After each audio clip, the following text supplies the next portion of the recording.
Fanatic Best of Podcasts are presented by DraftKings Sportsbook, America's top-rated sportsbook app. B-Pod Studios. 97.5 The Fanatic. Let the party begin! The show starts now. After the week that everybody's had, I don't know if you're ready or not for the last weekend of the official summer.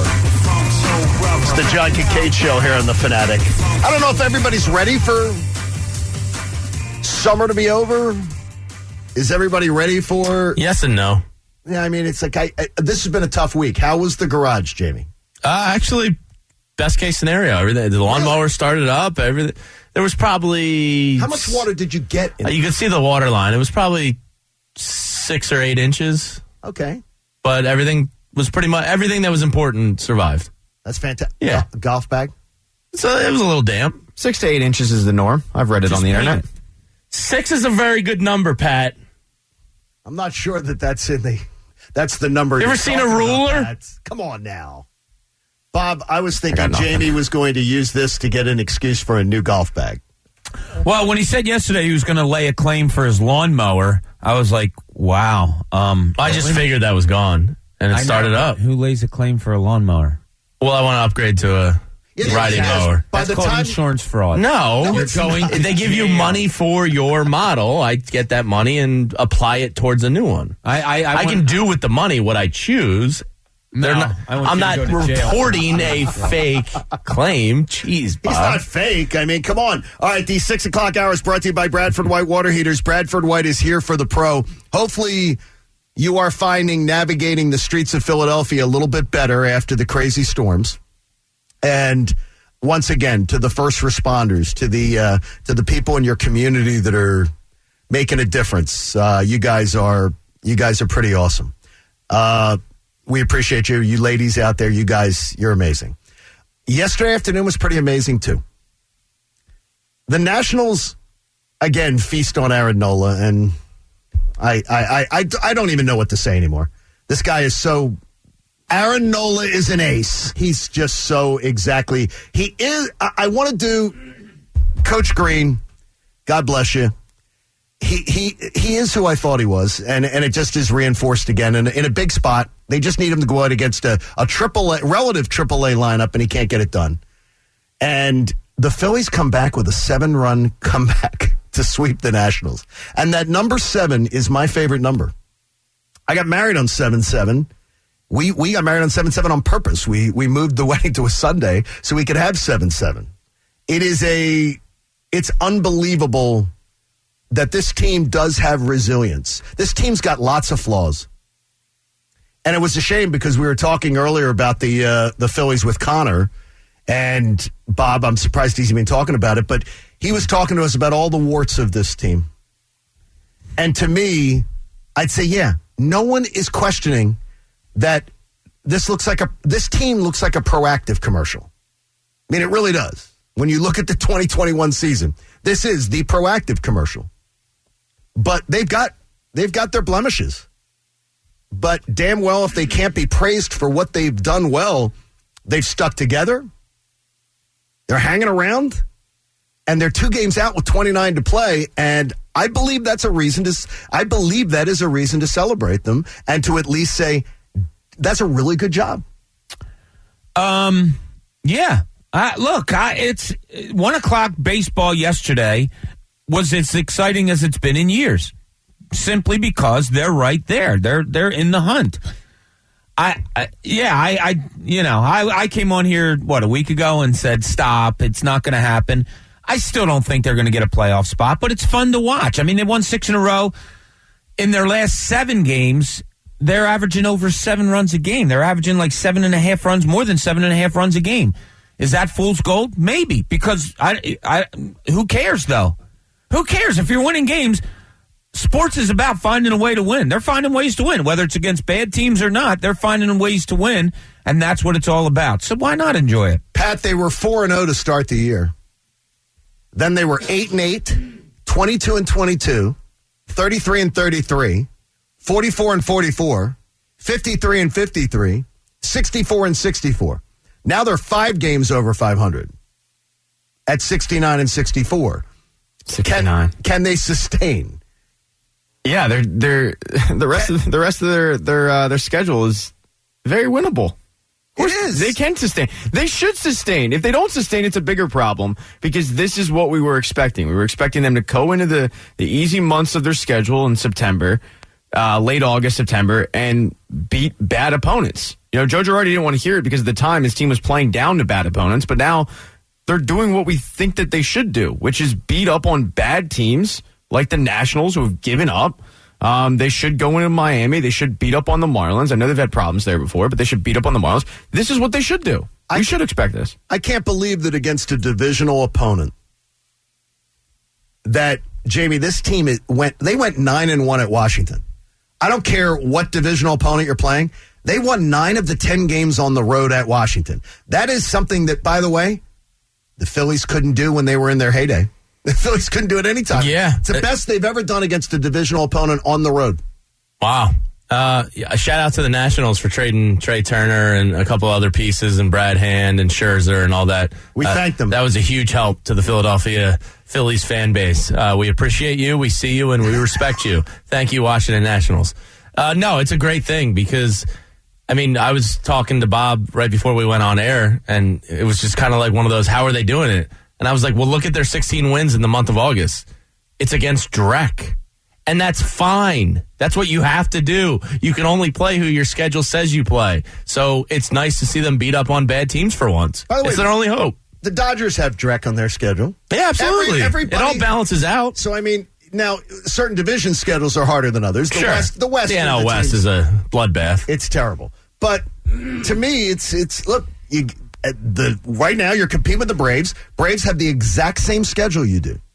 I'm pumped for this weekend. It's Labor Day weekend, long weekend. You get to watch some meaningful Phillies games. Love it. Should be a doubleheader on Monday against Pittsburgh Pirates at Pittsburgh. It seems like it should. You remember that, right? Yeah, and it would be they started like 1. Yeah, it was early because you'd watch a little bit of the Jerry Lewis telethon and then you switch over to the Phillies. That was the greatest thing on Labor Day. The Jerry Lewis telethon or watching the Phillies? It was Jerry Lewis. See a ball player? Yeah. No, I know. Yeah. But it was like, do you think he was Can he hit lefty sleep pitching? deprived, or do you think he was boozing? Yes, both. Well, you can't sleep while you're drinking, can you? Pat, do you That's realize dangerous. that a man did a 24-hour telethon on TV? Yeah, I wonder how he did it. I wonder. Cocaine's a hell of a drug. I don't know. No, that's terrible. You can't throw shade like that. I'm stating I'm saying one. I'm asking a question. How did he do it? And then I'm stating a fact. None of this cocaine, Dewey. Makes all your bad feelings good. Oh, man. Gives you energy. I know that movie. We are sorry to all the Jerry Lewis telethon fans out there. By the way, all of them. All of them. Hey, the official Still alive. sportsbook partner of the Real Philly Sports Fan is the Parks Casino Sportsbook app. Pat, do we have any MMA betting this weekend? Or anything? We do. Okay. Well, in fairness, Pat was on a heater last He weekend. was. No, it was good. He tends to balance out a little bit, so... I am on a plane at 1 o'clock back to Braves country. I'll do my best. I need something before then because I want to use my Parks Casino Sportsbook app while I'm still at the gate. You can't rush these things. Because my feet have to be on the ground in Pennsylvania, and if I got a gambling problem, I need to call 1-800-GAMBLER. I know this. My baseball fortunes have changed. They've changed. I'm recovering some of the losses, so I'm feeling good about that. You up to Are you $40? coming back on Wednesday What do you mean coming back on Wednesday? from Atlanta? No, I'm coming back on Monday. And we work on Tuesday. Nola goes on Please. Tuesday. Enough of this Nola crap. You were home again. be You away. can't count on him. Go He didn't away. win. Again, he didn't win when I was away. He didn't pitched win. well, though. Oh yeah, that's great. He went 8 2/3. And if you're again, he couldn't get it done. Guys, I know where he lives. We'll just pick him up There you and go. we'll kidnap him. There we go. Hey, we're all very happy that Zach Ertz has shown other professional athletes how to act like a professional in this town.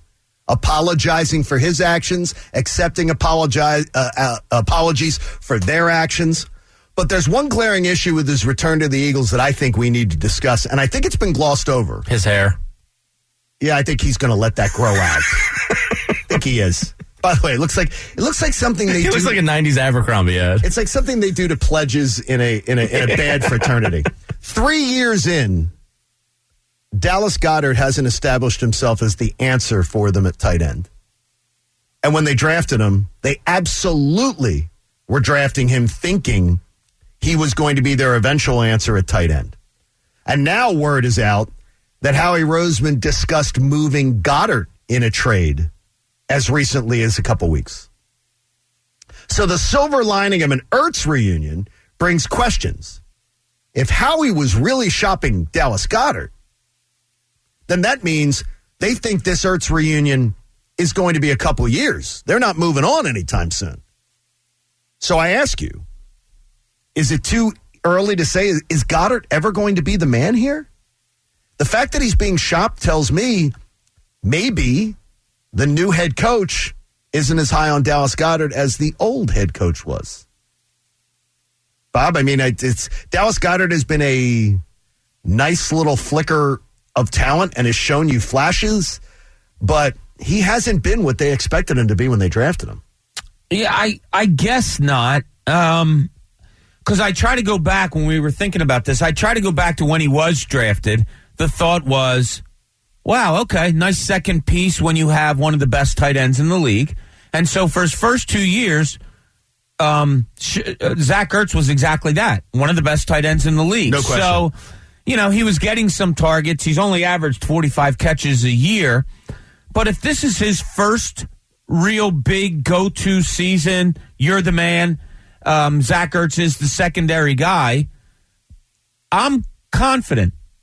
I'm confident that he could put up some numbers. I like his athleticism. I like one thing that he does seem to have that Zach Ertz didn't is the yards after the catch thing. I'm anxious to see if he gets 100 targets, say, when his previous career high in targets is 87 2 years ago. If he gets 100 targets and maybe more, I think he can put up some numbers. Here's what I was thinking is, though, when I hear that rationale, Jamie, is the idea that if Dallas Goedert was going to be the number one option, I think that they wouldn't be shopping him the Minnesota Vikings. Yeah, that shocked me yesterday when I saw that. My first thought was, because the Vikings did trade for Chris Herndon from the Jets, so my first thought was, all right, well, the Vikings are calling a team with a good or tight end room to see if anybody's available. And then Matt Lombardo, a former colleague of ours, was hearing that Howie actually did the calling, and I went, that's kind of strange. So does it tell you that Goddard's going to be the number one guy this year? Or Zach Ertz is, I'm going to retire here? Yeah, but I remember seeing a nugget like a week or two ago that contract extensions had begun with Dallas Goedert. So it's kind of your brain's in a pretzel a little bit. Touchdown-wise, he has more touchdowns in his first 3 years than Zach Ertz did. I just looked it up. Yardage-wise, he's behind the mark there. He's got home run capability at times, so I don't see how a coach could quit that very easily, especially a new coach that hasn't really looked at him yet. I'm hopeful he takes that big step this year, but right now I don't know. Pat, I'm more, though what's confusing me is not, I don't want to see Dallas Goedert go anywhere, but I'm confused as to what are the Eagles thinking that they're potentially willing to move on from him, and does it mean that now all fences are mended with Zach Ertz and he just wants to play out his career here and they want to lock him down? Yeah, new coaching staff that I think had something to do with it for sure. I don't really know if I buy into the fact that they were moving on. I think maybe teams called, they gave an astronomical price, teams hung up. But it is concerning to me. Like, I don't think Zach Ertz would be here had Dallas Goedert taken that next step already that we expected him to take. The fact that he didn't take the next step kind of put the Eagles in a rock and a hard place where they had to keep Zach Ertz because he was steady Eddie. Dallas Goedert put up numbers last year, but when you actually watch the games, he dropped a lot of balls, a lot of catchable balls, and that was not his MO coming out of college. So, yeah, he needs to take the next step because Zach Ertz is not going to be here forever. So you need him to be the guy. It was pointed out to me yesterday, Zach Ertz, I was saying, I'm trying to get to the bottom of this, talking to some people who might know a little bit about the situation more than I do. They said Zach Ertz knows his market value now. After watching this offseason where nobody was willing to even come close to biting at the kind of money he's making now. That tells me that Zach Ertz has been, maybe he understands Yeah, but he understands. And I don't think Zach Ertz is a guy who needs to be humble. No. But you know what I mean? But when you learn your actual value, it's kind of humbling. I think it's more of the value in the NFL of what they look at a guy with the mileage on the car. What they're checking the Carfax on Zach Ertz, and he realizes now, and maybe we find out that he signs an extension with the Eagles at a reasonable number. Yeah, and there's a name that we haven't brought up that may have played a part in it, and that's that guy Tyree Jackson. Yes, I mean the 6'7" kid that they were just going, crazy over. They really were, and he breaks his back, and he just started playing tight end.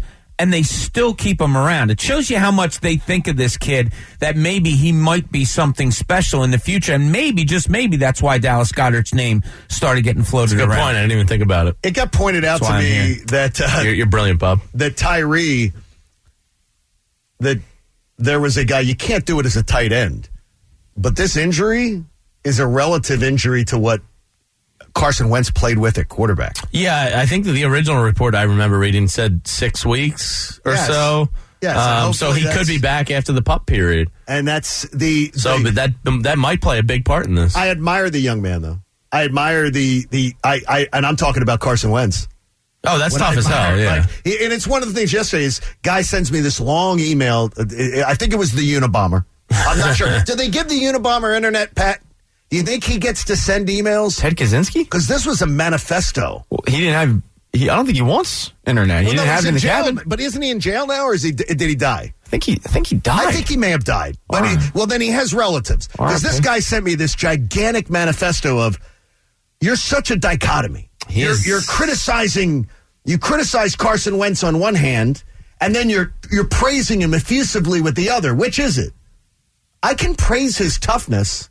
physical, and not praise his mental toughness and rip him for being mentally soft. Ted Kaczynski's alive, by the way. Yeah, he is alive. He is alive. Yeah. See, he did email me, Pat.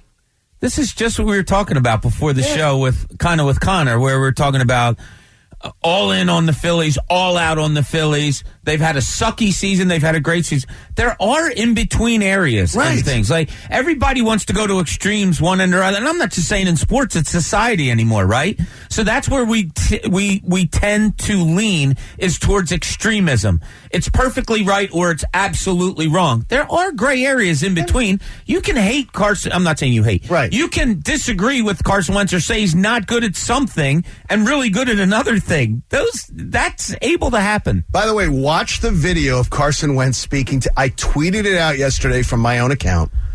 A name that I've mentioned to you, a good friend of mine, is the vice president of PR for the Colts. And he had to stand there on the dais yesterday next to Carson Wentz as he went through his convoluted thing. And I said, there's the superstar Matt Conti having to stand there. And I don't think Matt hit it well. He's listening to Carson Wentz not answer the question. Well, Carson, why are you not getting vaccinated? And Carson goes through this meandering no answer where he doesn't explain it. And I guess we're monitoring the situation in our house. It's interesting. He's doing his own research. He's doing his own research, which is great. I don't know what websites he's going to, but and I'm watching Matt Conti's face, and you can go watch the video. Matt's standing there, and he has to be right there with him, and I don't think he's hiding it. He's like, shut up, shut up, and he's saying, shut up, Carson, stop talking. Did you hear Chris Ballard? Oh my God, he came out. I mean, Darius Leonard, right? Darius Leonard. Yeah. He's the leader of the defense, I would think. He's also unvaccinated. So now you're looking at a locker room. And look, there's other teams around the league that are now 100% vaccinated, like Tampa Bay Bucks. You have the leader of the offense, perceived leader, and the leader of the defense, both unvaccinated. I'm not in an NFL locker room. I would imagine that's probably not great. When 83% of the Colts roster is vaccinated or something. Mm-hmm.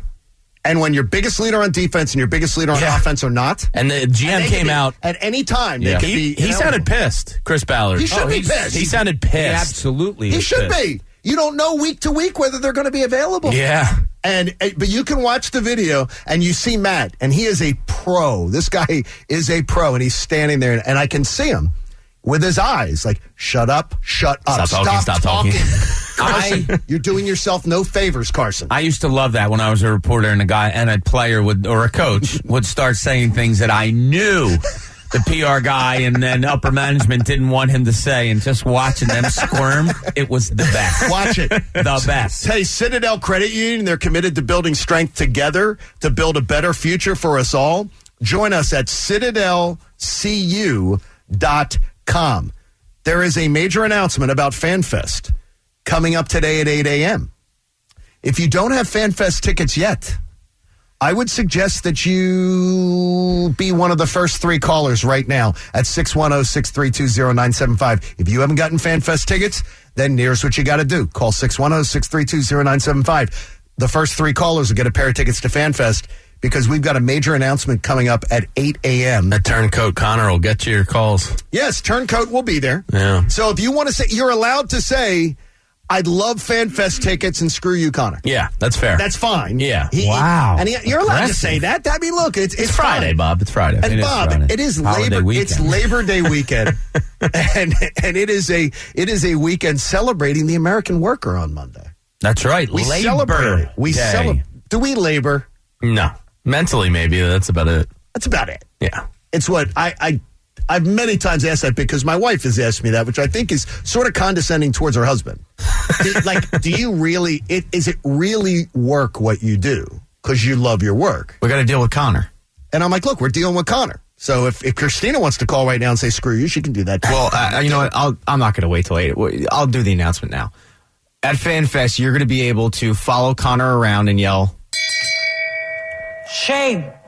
Because at that point, the Phillies will be well in a position to get a playoff spot. So you'll be able to follow him around. We'll give you bells, and you'll be able to yell shame. Hey, how about if I paid somebody to follow Connor around in Phillies gear? That would be funny. With the shame bell. Okay, you're like Shooter McGavin who followed Happy Gilmore around. I could arrange this. I really can. I think I can arrange that.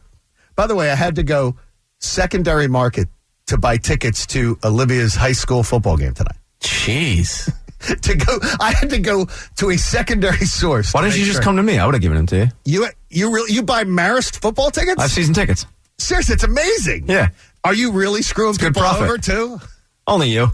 By the way, an old Falcons football in a box is being used, that was given to me, is being used. You know, one of those things where you have something for an auction? Yeah, I do. Here, take this. Has to be given up to be able to get tickets tonight, so it's amazing. All right, we have a big show planned for you. Don't miss 8 o'clock. The announcement on FanFest is going to be absolutely fantastic. There may be a huge reason why you should love the Eagles in Week 1. And we'll get to it next. John Kincaid Show on The Fanatic. Real quick, it's a holiday weekend, so let's take a minute and talk about those Philadelphia Union. You need to get down to Subaru Park because it's a game day experience like none other in town. Forget town. In sports, it's one of the best experiences in Philadelphia. It's so much fun. You get to cheer along with the Sons of Ben and the River End all game long. You get the insane views of the river and the bridge, and you get to dupe. The crowd is electric. The fans bring the action and excitement the entire game. Philly is a 5-for-5 city, and the Union is Philly, and our guy, head coach Jim Curtin, is Philly through and through. This Friday, the action won't just be on the field. Kick off your Labor Day weekend with an amazing fireworks show following the game tonight. Do yourself a favor. Head down to Subaru Park this Friday, tonight, for an awesome game and fireworks show. You'll have a blast. Grab your tickets at PhiladelphiaUnion.com. 97.5 The Fanatic. DraftKings, an official sports betting partner of the NFL, is giving new customers $200 in free bets instantly when you bet $1 or more on any football game. And all customers can double their money as long as Tampa Bay doesn't lose by 74 points. Download the DraftKings Sportsbook app and use code FANATIC for a limited time only at DraftKings Sportsbook. Must be 21 or older, Pennsylvania only. New customers only. Minimum $5 deposit and $1 wager required. One per customer. Restrictions apply. In partnership with Meadows Racetrack and Casino. See DraftKings.com/sportsbook for details. Gambling problem? Call 1-800-GAMBLER. 97.5 The Fanatic.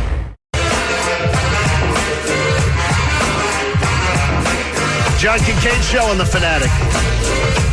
We appreciate you finding us as often as you do. Major announcement, 8 a.m. on, let's just say someone's going to be joining us at FanFest that you may be interested in. Taylor Swift. I didn't Bob, didn't you read the memo? You're not supposed to announce it before. Coach Coach may need a moment.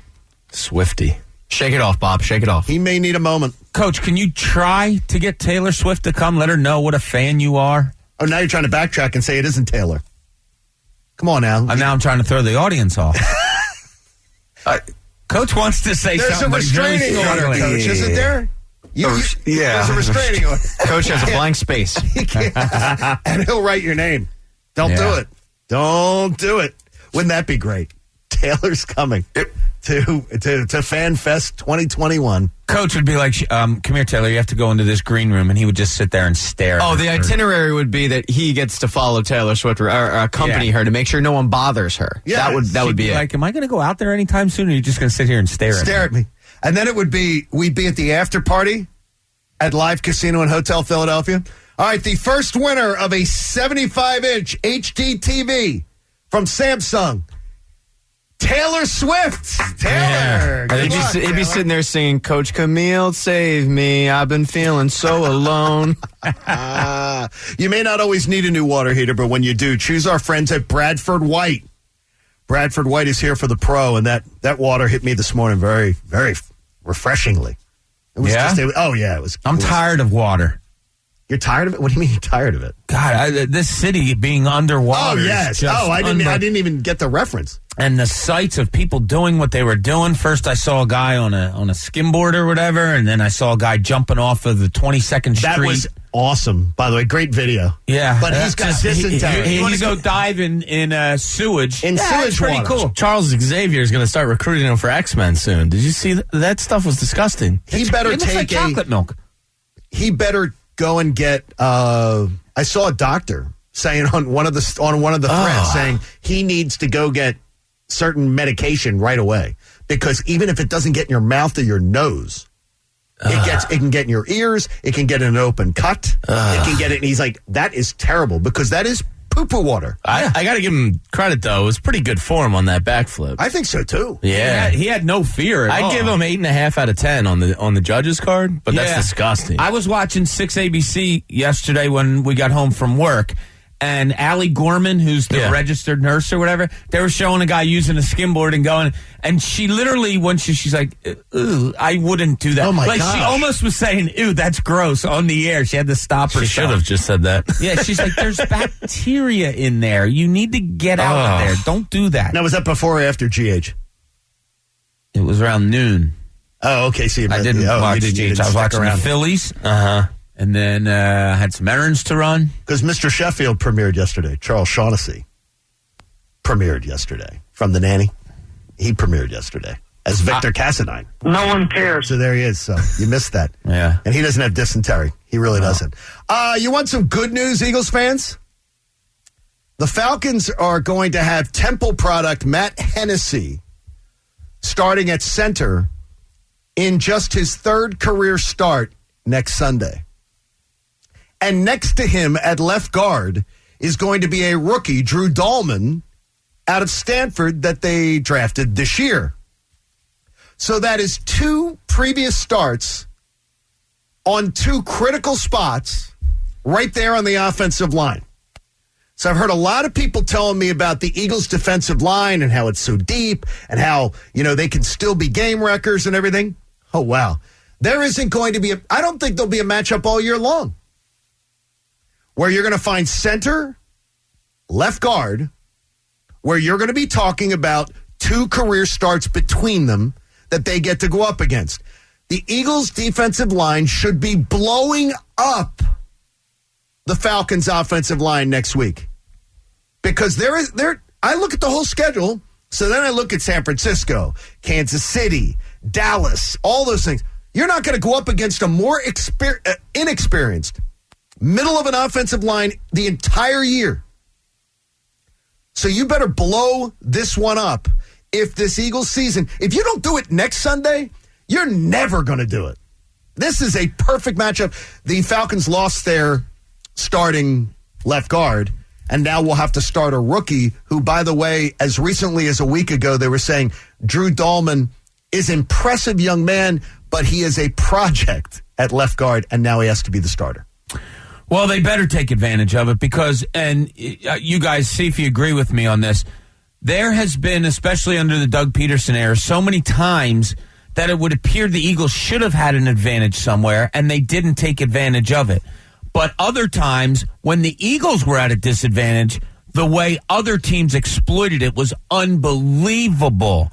You know, watching the Saints go after Sidney Jones the one game, or watching when the Eagles were down, I don't know, a linebacker or something else. The way teams exploit the Eagles was exactly what you're supposed to do in professional sports, but I never saw it come from the Eagles' end, especially offensively when, you know, you had an advantage or another team's starting corner went out in the middle of a game. You never saw the Eagles exploit it. I hope to God this new coaching staff is good at doing that, and especially what you just pointed out, John. Well, I mean, it's supposed to be that this should be, I mean, if you're talking about it, Fletcher Cox should have a monster game. It's funny you mentioned that. I just pulled up the Eagles' payroll, and you said that's a left guard, and that's Fletcher Cox's position. Fletcher Cox, $23.88 million per year. The next closest guy on the team, 12.7. So, next Fletcher Sunday? Cox, no excuses. And look, you might not get the sacks per se, but you should free up stuff for Javon Hargrave or Derek Barnett or somebody needs to take advantage of that inexperience, and nobody better than your highest paid player by almost half. And you need a big Cox game on next Sunday. And their left tackle, Jake Matthews, was a first-round pick. He was taken 6th overall. He's Bruce's nephew? Bruce's nephew. Yeah. He is slightly above average. He's not terrible. Yeah. He's slightly above serviceable. average. So that left side of from the center over, the Falcons' offensive line, you should dominate next week. Yeah. No excuses. I promise you won't need to go, won't be needing to worry about, the crowd noise being a problem. I mean, well, don't they pump in stuff there? No, they're not allowed to do that anymore. They lost the draft pick about that. They got caught. By the way, the guy who got caught for that, crazy coincidence, named Roddy White. Really? So Roddy White was on the team. I've only heard of one Roddy in my life, and that was Roddy White. And Roddy White was a marketing... Roddy Piper, I guess. Sorry. I'm not a wrestling guy. Roddy White was on the team, and Roddy White was one of the guys who did, the game celebrate, and everything. He was that guy in charge of all that. That's pretty So he weird. got fired. Because he did it. Yeah, he was being told to do it. That's messed up. So he did. They fired the guy. I hope they give him season tickets or something as a parting gift. I ran a campaign. Like I said, we're going to have a canned food drive for him. And it was like, I was asked to stop. I said, come on. They threw him under the bus as if he was the one who put the speakers, who plugged the speakers in on the field and plugged the speakers in the upper level too? Yes. Wow. That's grimy. Well, every team has field level stuff, but they don't usually, you can't tell that because you're not on the home team sidelines. So you can't tell if I've been on a lot of sidelines. I've never experienced anything like that. That's what they did. They lost a draft pick over. That is grimy. That's well, when you don't get the crowd noise yourself, you have to create it. You got to create it. Their soccer team doesn't have any problem getting noise down there, right? Their soccer team, you can't get a ticket. Yeah, it's 70,000. So MLS, it's an MLS city. It's not an NFL city. Well, it's definitely an IPA. They have an honorless basketball player, and they pump in crowd noise. Atlanta's really it's definitely an IPA sipping beer, not beard. Don't bring us into this. Beard grooming hipster, type of thing. And they throw bottles on their baseball field. What a bunch of weirdos down there. By the way, have we ever had a game that had to be stopped for a half hour? I don't think so. Where the fans were pelting bottles on the field? No. And then we just have streakers. And one of our star players had to take the microphone and say, "Please stop." No, I don't recall that. I don't remember that ever happening. No. I hate to be this guy. We kind of did. Then don't do it. When? Capitals, Flyers, playoff game. The bracelets? Fans threw bracelets. Yeah, that was bad. Bottles on the field? It wasn't bottles, but it was bracelets. That's because the Flyers suck. The bracelets aren't going to hurt me. I'm just just pointing it out. I don't want someone sitting there being like, these guys are seeing it one-sided. Like there have been incidences. They weren't bottles, to your point. But Lou Nolan did have to get on and say, all right, now you've done it. You got a penalty. Did Lou say afterwards, good night and have a safe trip home? I don't believe so. Because he was saying that. He was pissed off, if you remember. Really? He got pissed? Oh, he was because they got a penalty. He was embarrassed. Lou Nolan is a gem. He's great. He's a gem. Hey, a lot of insurance companies use jingles and mascots, but not NJM. When you're up front with your customers, you don't need gimmicks. NJM, just great insurance. Get a quote today at NJM.com. Our confidence pool is sold out. Sweet. Literally every spot that was eligible to be taken has been taken. But we are doing a sweep this morning of making sure that people. So here's what I'm going to tell you. If you signed up for the confidence pool and you didn't enter by following the directions with your name, I know a couple YouTubers. So I got a question on this yesterday. He's talking Yes. to me. Mike from Delran signed up as Mike from Delran. No. We know Mike. We can identify him. Your name. He has to change it? Your name. Okay. If your name. Mike from Delran, change your name. If your name, it's right in the rules. This isn't hard. We need your name, and I've instructed the crew. If your name is not on there, we have to be able to. If you want to be eligible for prizes, and we want everybody that's in the contest to be able to win prizes, we need you to say, "My name is Bill Jones, Tom Smith." Whatever it is, sign up because there will be a sweep done this morning where if you haven't followed the directions, you will be removed. And someone else will be able to get your spot. There's still some idiot named Coons Dogs. I know. What Guess the hell? what? Loser. Seriously. What a nerd. Fix it. Winner. Fix it. So, and at noon today, all juror applications will be finished. So, I got to tell you, I thought first time through that people were going to be a little cautious. We weren't going to get a lot of people that were going to really want to try to do it. They were going to want to see it go through one time. I'm very impressed. You guys obviously want to get involved in this project. We would love to have you grab one of the seats. And next week, Pat, Jamie, Bob, and myself will each be picking a juror on Tuesday, Wednesday, Thursday, and Friday. Each of us will seat, be seating people during the course of the week. So you want to be listening. All right, in Cooney's Corner, Bob says these two words together, I've never heard them, at least recently. Now, let's see what's in Cooney's Corner. Yeah, and you know what? I was so wrong on it that I'm even going to change it up right now. No, you can't change it. No? Yeah, you got to use the words that you put in pre-show, and then you can wander off of it. All right, so here's what my thinking was when I originally wrote this for our show sheet. Was this wine inspired? No, I didn't. On Donna's birthday, maybe you got into the wine. No, we went out to dinner last night. Didn't have any alcohol with dinner. Just some water. Okay. Yeah, and Not even an iced tea? No, I don't like iced tea. That was the lead story on Action News at 11 last night. Cooney went to dinner and didn't have alcohol. You don't like iced tea? No, I don't like iced tea. Sorry. Yeah. So, I'm looking what the Eagles did this week on cut day. And, there were some surprises there. Jordan Howard, who we thought was going to be the number 2 running back, the guy that was going to get him the tough yardage, they cut him. You were up in the air whether Travis Fulgham, you were going to keep him or not, although, some thought he might be a 1,000-yard receiver. So you would think that others in the league might have some interest in him. Everybody that they cut, they were able to bring back if they so chose. Is that a genius move? Did they read the market well? So that's what I was thinking. I was like, wow, maybe they got rid of some guys. They'll bring them back. They were so smart. They knew that a Jordan Howard, that maybe a Travis Fulgham, maybe some other guys, that they could let him go and they would get through waivers and you could bring them back.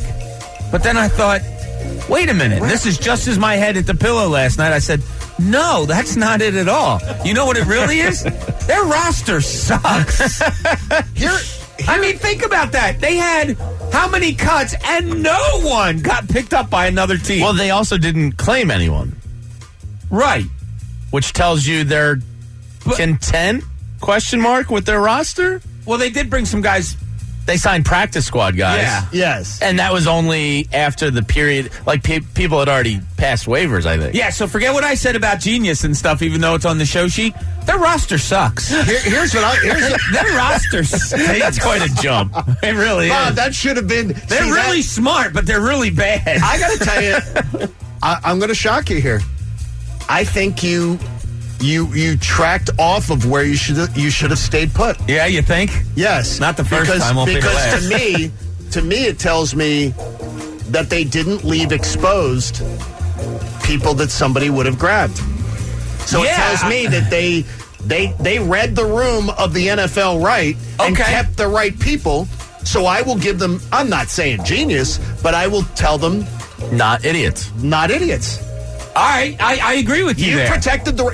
If other people are rummaging through your trash, and look, and you're not the Chiefs or the Buccaneers or one of the top teams in the NFL right now. If you're even a middle of the road team or a back end of the team, I'd say you picked the right guys to expose. The one that shocked me was Jordan Howard. Yeah, but clearly Jordan Howard and what he did or lack thereof in Miami, like we know his name because he's kind of fond to us, but Miami must have kind of ruined his reputation a little bit around the league. He must have kicked a puppy. Yeah, like word must have been out, and they must have felt safe putting him out there. Yeah, there's got to be something going on with him, whether it's injury that won't go away or has slowed him considerably. He had a knee thing going on before, I know. But Fogey to God was not claimed.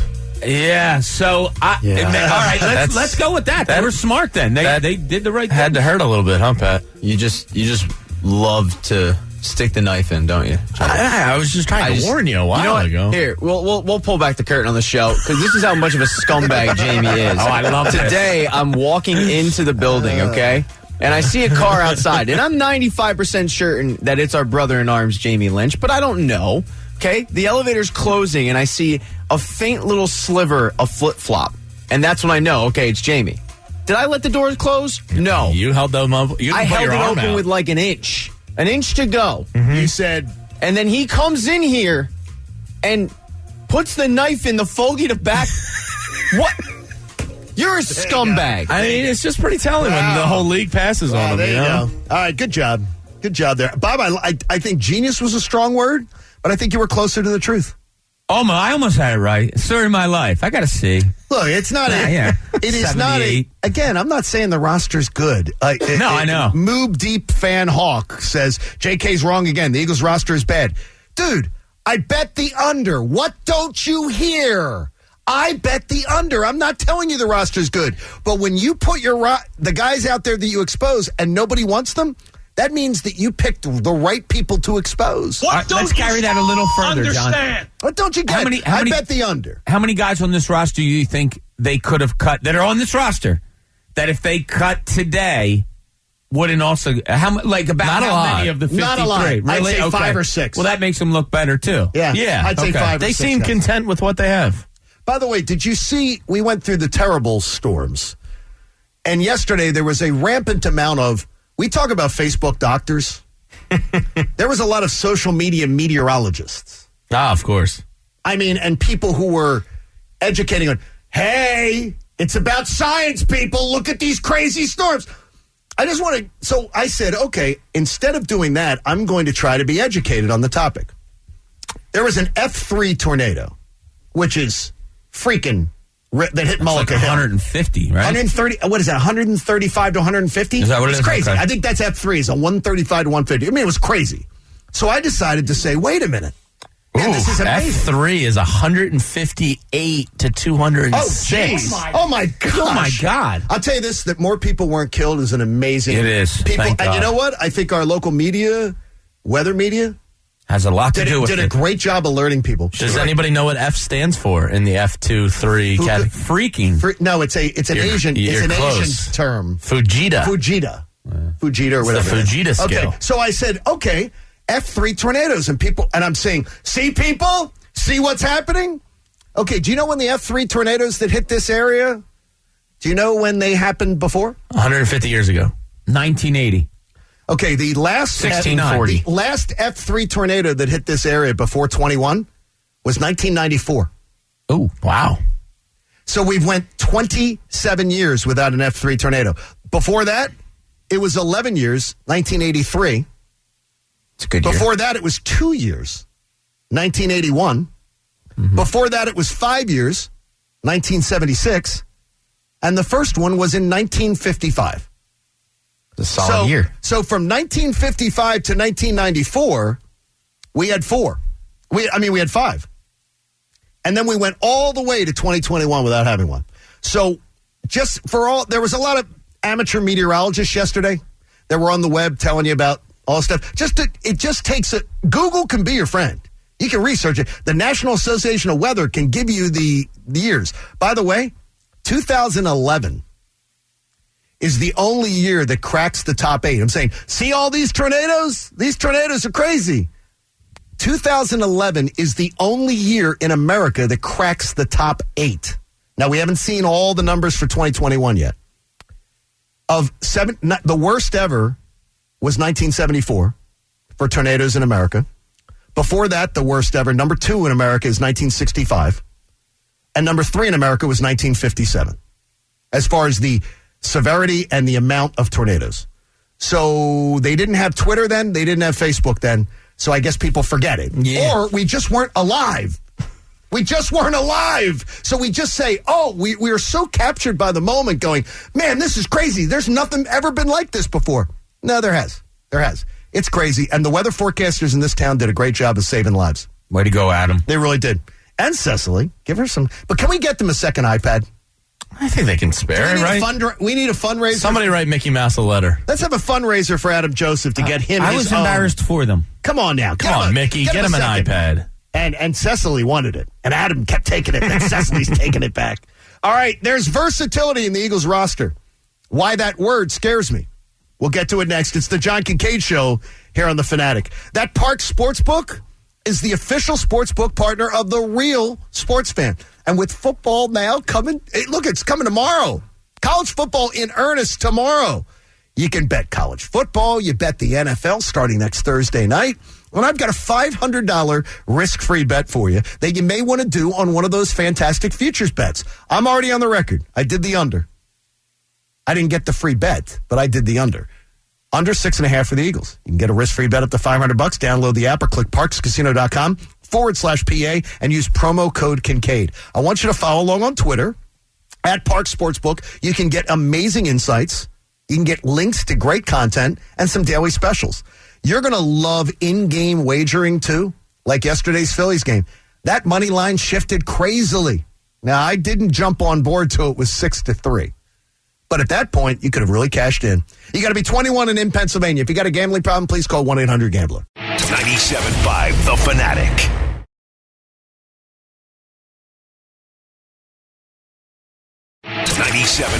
The Fanatic. 7 a.m. hour of the John Kincaid Show is brought to you by my sportsbook app of choice, the Parks Casino Sportsbook app. Download it at parkscasino.com/PA and use promo code Fanatic. We appreciate you finding the John Kincaid Show on a frequent basis. Tell your family, tell your friends. And have you ever said to yourself, it would be a lot of fun to go and see what the morning show's really like. See what these guys are really, really about. So we got an opportunity for you to do just that. Starting next week, we are going to have scheduled happy hours where you can come out and hang out with us. A little happy hour from 4 to 6 and come and meet the morning show. We'll, I'm sure, have some fine swag. We're going to just go into Coach's office and steal stuff. Mm-hmm. By the way, that Ben Simmons framed picture. Yeah, that stinks because that was a great item. Coach, that may have to be removed from your office, by the way. It's still, it's still cool. It still has his autograph on it. It's gone. That's fine. It's gone now. It needs to leave your office. Do you want to be on the show or not? I can't leave my office. It needs to leave your office because he's left us. Memorabilia. We'll get you a B-ball Paul one. I'll take it off your hands, Coach. Coach. Good. So, what? You would not wind up on eBay. Not want to display It's that. a beautiful picture. It is beautiful. You don't want to display like that. It's kind of cool. It is really? Cool. Yeah, it's kind of. All right, if you want to ridicule Jamie for that, we would love to have you come out for our happy hour. We thank our friends at PJ Wheelahands. I can't wait for some wings. Oh, I can't wait either. The hell with the wing shortage. PJ Wheelahands better be out there grabbing chickens today. Jamie's coming to town. Yeah, look out. PJ Wheelahands on Route 3, Westchester Pike in Newtown Square will be the first. So we're taking it to Delco, taking it where I went to grade school, Newtown Square, next Thursday. Might have to hit up a movie afterwards. Right there, right? Is your movie theater right there? It's one I go to on occasion. You and Pee Wee Herman use the same theater. September 9th, next Thursday, from 4 to 6, the PJ Wheelahans in Newtown Square. We welcome PJ Wheelahans into the John Kincaid Show family. We appreciate them. And we will have these periodic happy hours that will pop up all over the place. We'll take some to Jersey. We'll be all around, give you a chance to come out, and we just look forward to meeting you. Hopefully my hometown Bluebell PJs now, because I'm a Bluebell man. Is that your hometown? Well, that's the closest PJs. That's the closest town. Yeah, it's probably 20 minutes from me. But what is your hometown, though? What did you say? You're a blue what, man? Bluebell. Oh, your head out of the gutter. What is your some call it Erdenheim, some call it Flowertown. I've heard of Flowertown. I've never heard of Erdenheim. I'm like right on the border. Erdenheim. It's right next to Chestnut Hill. I swear, I've heard of. I've heard of Chestnut Hill. I've heard of Flowertown. Yeah, that's why I like Erdenheim, because it's sneaky. I've never heard of Erdenheim. I'd never heard of it before he moved there. No, there it is. It's sneaky. I like made it. Up. Pat, is Erdenheim real? You think it's a stone's throw away from Eagleville? It is Eagleville and Erdenheim. Okay, so we'll look forward to PJ's next Thursday. So the opening day of the NFL. Great night to have some wings and beer. I have the ultimate day. Okay, so we have that. We have our happy hour 4 to 6, which we hope you all come out to and say hello, and we can get to meet you. And then I have my NFL fantasy football draft at 7 o'clock. Oh, that's a good day. Oh, that's a great day. Wait a minute, you'll have no problem getting there either. That'll be fun. Yeah, it's a good time there. All right, it's good stuff. So we will look forward to seeing you right on Westchester Pike in Newtown Square. It's really easy, just around a mile and a half down from 252 where that cuts in. So we'll look forward to seeing you next Thursday. I am a geek. Yes, I am. So next topic. Only here are you going to hear the word versatility in reference to this Eagles roster has been uttered by an Eagles coach over 20 times in training camp press conferences. And that's just between Nick Sirianni and Jonathan Gannon. Now, I may be a geek, but I'm not a dope. I know what the word means. In the ability to adapt or the ability to do different functions. Here's my fear of versatility. The Eagles have their share of veterans, but they're also loaded with a lot of raw or unproven commodities. You got a new coaching staff. Do you want inexperienced players or guys who are really unproven? They've been here a little bit and they're unproven at doing what they're supposed to do well, trying to learn a new system and also trying to master multiple things? It would seem that being versatile takes a lot more work to find success. Isn't the idea for a new coaching staff to make things as streamlined and easy for people as possible? I may be reading too much into the whole versatility thing, but it is absolutely this year's training camp buzzword. And yes, I word searched every single one of those press conferences where they put out the publication and I word searched it. I didn't have to go through and count them all. It tells you for it. They just highlight up. Versatility. Bob, now maybe it's only me that could find versatility to be something that bothers me, but there's a lot of raw guys on this team. I'm hoping they can just learn to do one thing right, let alone multiple things right. Yes, but you have to find out what that one thing is. And the way you do that is by putting them in versatile positions. So, listen, you were a hockey coach, and you're looking at a team for the first time. You're doing different drills before you know who they are to see who skates best, who shoots best, who passes best, who does a variety of things. What do they do best? What does that individual, what do they do to help the whole team? I think the versatile that this coaching staff keeps talking about is we're doing a whole bunch of different things because we have to find out what everybody does best. That's one way I look at it. The other way I look at it, as I've stated to you before, and I think I said it on air, maybe not, maybe I said it when we were talking, was I just know from the limited coaching I did and all and talking to coaches, when you don't know what you have, you got to try different things because you're not good at anything, so you got to do a lot of things just okay, right? Jack of all trades, master of none. Maybe this team isn't really good at one particular thing, so they have to try a bunch of different things to keep your opponent off balance a little bit. Okay, Bob's moved me a step to the... All right, I have two thoughts on the matter. One, versatility to me screams heavy rotation of players. A Jannard Avery might get a look at a D end on one snap if Barnett and Sweat need a breather. He might play linebacker if it's a favorable matchup with the tight end, and he actually has. To me, that just screams heavy rotation versatility. The other thing, and it's probably the most important thing for Sirianni and Jonathan Gannon this year, is they're laying the foundation of their future. That's the most important thing to them, more so than wins and losses this year. They have to find out what everybody is. And the more chances, to Bob's point, you see of what guys are and what they can do, to the hockey analogy, can he forecheck? Can he be on the penalty kill unit? Is he on the power play unit?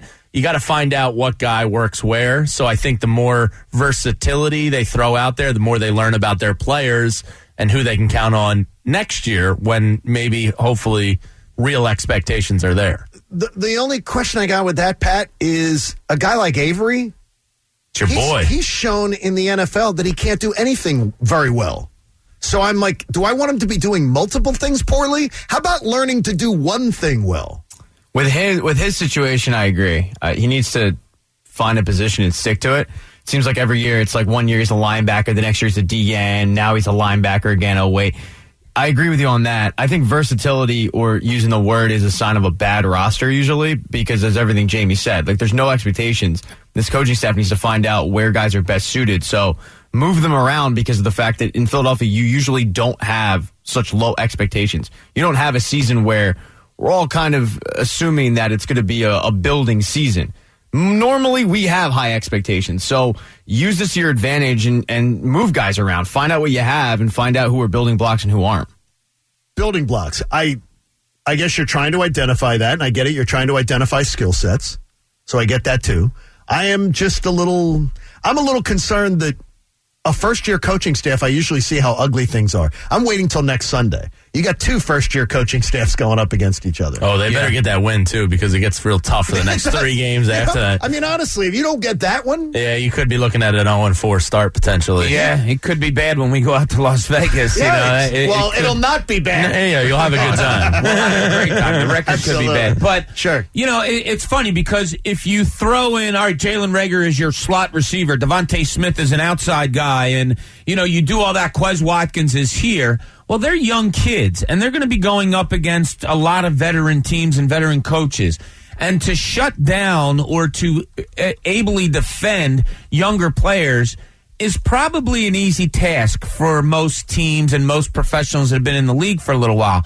So why not use the versatility of them? Why not throw Devontae Smith in a slot once in a while to make the other team say, oh, different guy, here we go. Make them think for a half a second. I really think that the versatility part has to do with the lack of talent on this roster. I think, Jamie, that when you say versatility, a lot of times you're looking at the roster and you're saying this guy didn't fit for the job that we wanted him to do at first, and now we got to try to find something else he can do. Yeah, I mean, is that too negative, though? Not necessarily. I mean, look at Jalen Mills. Like, oh, is he a cornerback? Is he a safety? He's got versatility. So, and it's like, okay, he was serviceable.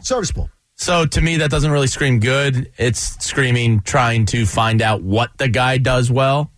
And by doing that, you have to maybe look at a couple different things. Like, I think, Pat, this models your career here at 97.5. Very similar.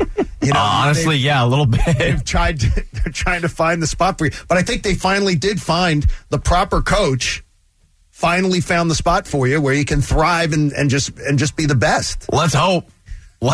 I mean, I've done just about everything else here at the station, so might as well. You know, sometimes you can ask too much out of a coach, too.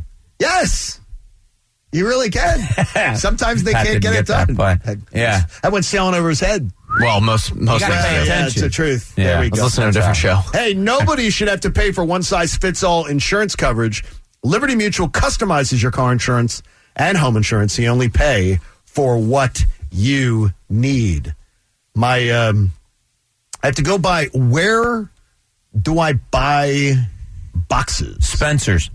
Boxes? Like moving boxes? Go to U-Haul. Home Depot. Or the liquor store for free has a stack of boxes. But I can't do that. I have U-Haul has the legit heavy-duty boxes. I have to have the ones that I can tape up. Yeah, go to U-Haul. Best to do, because Home Depot I know they had them. They had them at Home Depot. Yeah. So I went to Home Depot and they didn't have them. Go down to when I was moving up here, I had went to the Home Depot and the Lowe's, and I went to 2 and couldn't find boxes. Sounds like an Atlanta problem. Where they No, they had them there. They don't have them here. There's a boxes shortage. Backfire. I wanted to be able to throw it in here and Go talk to Tony P. why? Well, because usually there's some kind of boxes around here that Yeah, you but can no. probably grab. I know you need the heavy duty ones, but you probably also need the small ones too. Yeah, I could use a couple. Small is important. So the Said no one ever. Everybody needs something small. Don't want the roach boxes.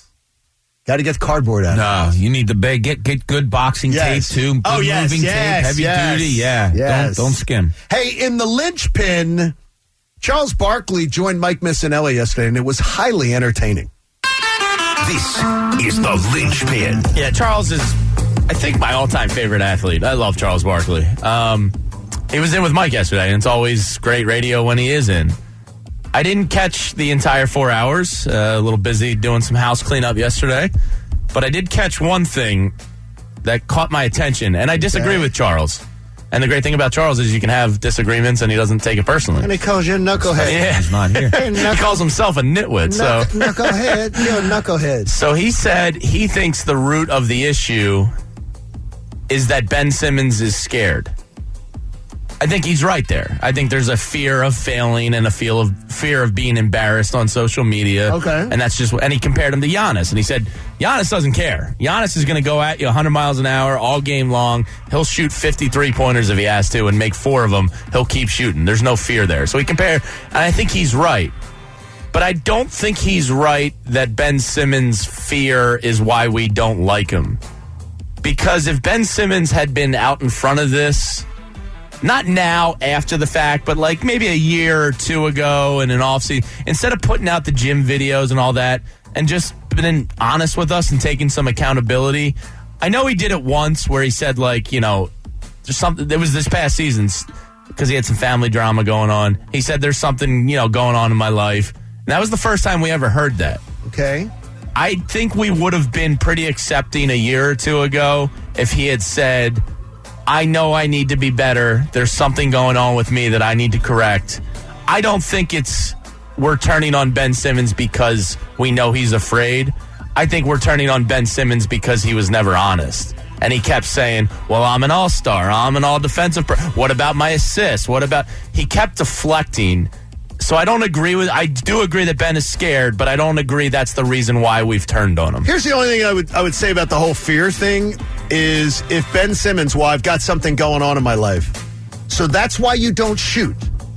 Well, it's a mental block. But you're an elite defender because of something going on in your private life. You don't shoot a basketball. That is look. I am not a psychiatrist or otherwise. You are. You're afraid. That's a part of it. You're afraid of failing at that part of your job. Absolutely. Or that part of the thing.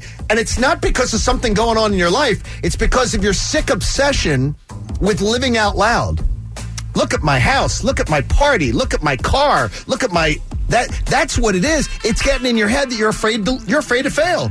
You are. I agree with you. I think Charles is right though that I don't think we would have accepted it though. I think we would have. Because we wanted this kid to be something he's probably not going to become. So I think we would have taken that vulnerability and been like, okay, you're one of ours. Let's nurture you now. I'll go deeper. Okay. Before it came out this week that he told upper management that he wanted out, he could have said what Jamie was saying last week. And I believe the fan base would have accepted You're probably right. him. I do. I think they would have forgotten. I think a lot of the fan base would have been, okay, cool. He's admitted it now. He knows it now. Great. Here we go. I do. I think a lot of the fan base would have forgiven him and maybe started opening the arms to saying, welcome back. I absolutely do think that would have happened. But you said 2 years ago or a year ago if he had said I think that, it's the biggest hug ever. I think it would have worn out. Maybe if he didn't advance. If he didn't turn it around. But at least we would have had an understanding of why it wasn't happening. Okay, that'd be like this, though. Let's say Christina tells me, pack my bags, get the hell out of my house.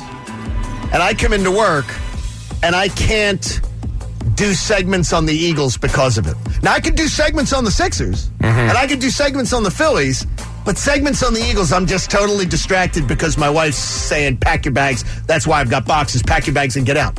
It's ridiculous. To me, it's ridiculous logic that well, because of that, you don't shoot the basketball. No, It's because of his social media You obsession, don't. yeah. Your social media obsession. You live out loud. Yeah. Everything you do. Look at my party. Look at my menu. Look at my. It's all what he's about. But this is the new age we live in. So Not everybody does it. And his generation. The only reason I'm going to spin into the Sixers is I think they need to put a little more credence and stock into maybe background profiling, information, mental evaluation a little bit, because I think it's very important. So I was thinking about this yesterday. It kind of dawned on me. With Ben Simmons, and we've talked about it, like he was the golden boy since the age of 7. You know, he was told he was going to be the number 1 overall pick, and he becomes that. And you kind of want a guy like Dame Lillard, who has a chip on his shoulder and has to scratch and claw his way to the NBA.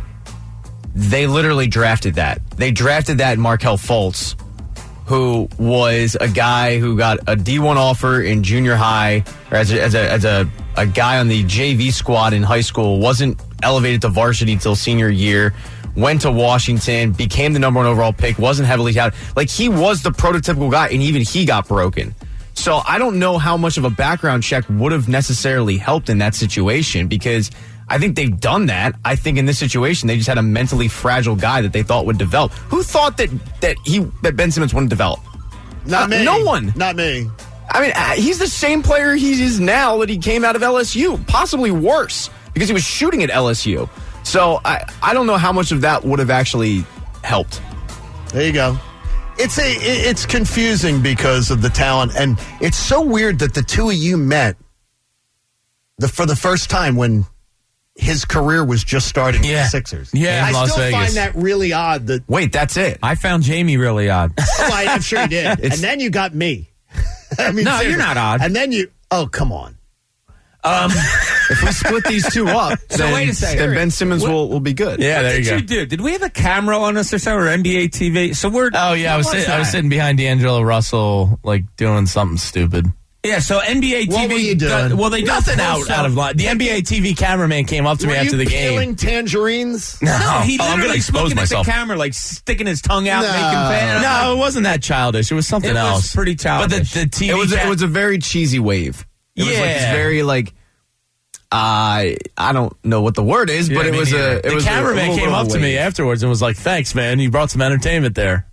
It wasn't like that childish, but it was. It was like this. No, but I wasn't doing like bunny fingers or like sticking my tongue out. Don't make me sound like a douche. I was doing And like Bob was what? Wait a minute. Was Bob sitting next I'm to a bit you? of a foodie douche. No, I was on press row, but so I was in the first row behind D'Angelo Russell. I was doing distracted. either- No, I wasn't doing that. I was doing funny faces or something. Yeah, just a goof. If anyone can find that content, we love him. that would be great. But yeah, He Bob and I exposed met with Ben Simmons in the UNLV, practice gyms. That was the first place we met. That's absolutely. It's just strange how that story. You two meet then, and then that story comes full circle the way it has, because it has been a soap opera. And we got to sit in. I know. I got to sit in a closed practice. I think I kind of snuck in, and he worked on a shot a lot of the practice, free throws and shot. It's mentally fail. Guess what? It's You don't the weirdest thing. You miss a shot in practice, nobody gives a flip. No, I know. Yeah, but he was shooting. If you remember that preseason, he shot. Oh my God, yeah. He was taking mid-range. It was the literally time. what we've been begging for the last 5 years.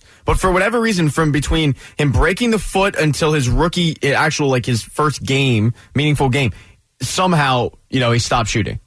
It's just crazy. It's bizarre. Bob and I were talking earlier. It's one of the strangest cases ever in the NBA. I think Bob did a great one the other day when he said Steve Sachs. It's Steve Sachs. It's the inability to Mackie Sasser can't throw to second.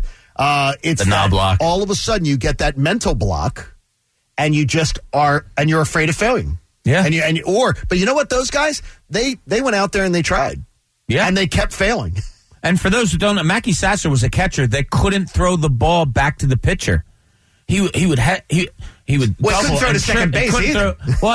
Second base was the one thing he could do. Major League 2, I don't the know. catcher Rube must have been based off of terrible. that. Yeah, Because he couldn't throw. It's a terrible mental block. Yeah. All right, we have our own mental blocks on this show, so we're not going to try to throw too many rocks. But that was that was interesting there, though. Okay, remember the FanFest announcement comes up at 8:00, and I would say that our YouTubers are a little off the trail. Just going to say a little off the trail. A little off the trail. We've got a lot coming up for you, though, including you can't count on this down the stretch. It's the John Kincaid Show You're here on The Fanatic. And it's week 9 of the John Kincaid Show Golf Tour. And it's presented to you by MontcoGolf.com and the Valley Forge Tourism and Convention Board. Before all the leaves fall off the trees, it's a beautiful time to play golf in the state of Pennsylvania. And Montgomery County is a gem. Have you checked out one of their 50 golf courses, 80 hotels, 1,600 restaurants? You see, you can make your golf trip a weekend, an outing, an endeavor. Montgomery County is a great destination for you and your golf buddies. A romantic weekend. Maybe you and your wife golf together, or you and the girlfriend. Visit the John Kincaid Show Golf Tour page at 975thefanatic.com. You'll see the courses on the tour. You can book a tee time. Link directly to valleyforge.org to get a copy of the Montco Golf Guide and plan your golf getaway. It's the John Kincaid Show Golf Tour. It's presented by MontcoGolf.com and the Valley Forge Tourism and Convention Board. Visit 975thefanatic.com/golf tour. 97.5 The Fanatic.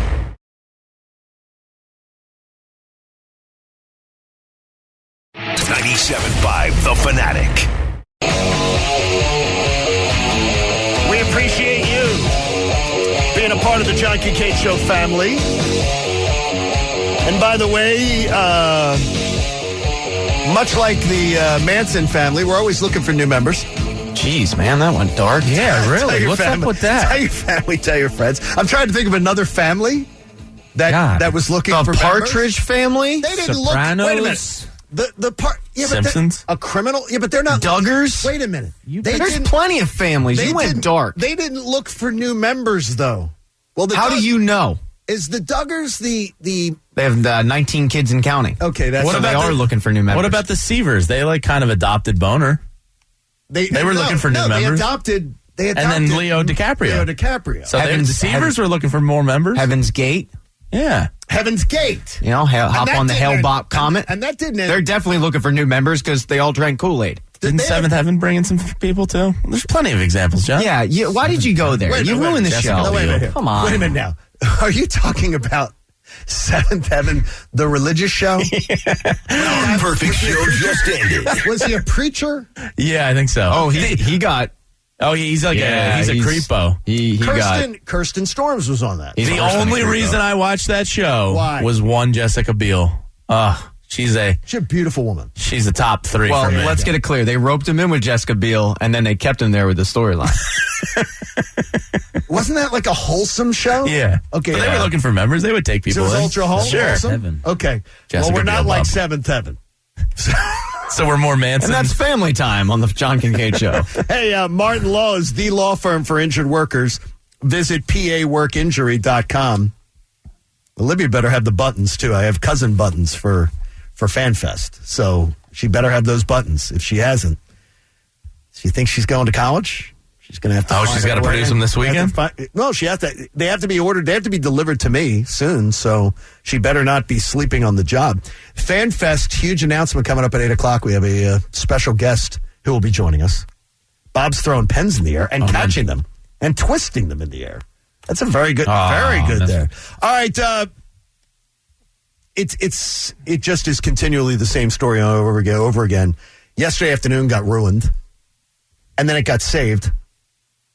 But me continually wondering whether Aaron Nola's finally going to get something going is just such a pointless venture. Another ridiculously horrible performance against a relative AAA lineup, giving up 6 earned runs, recording 12 outs on 83 pitches. I didn't see JT Realmuto saying, if you don't think he's an ace, you don't know baseball. I didn't see that tweet from JT. He probably passed yesterday. His ERA has ballooned up to 4.54.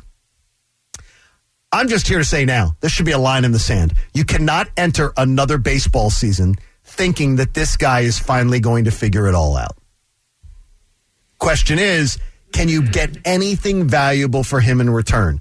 Because I am out on saying, well, Nola's a good 3. No, he's not. He's not a good 3.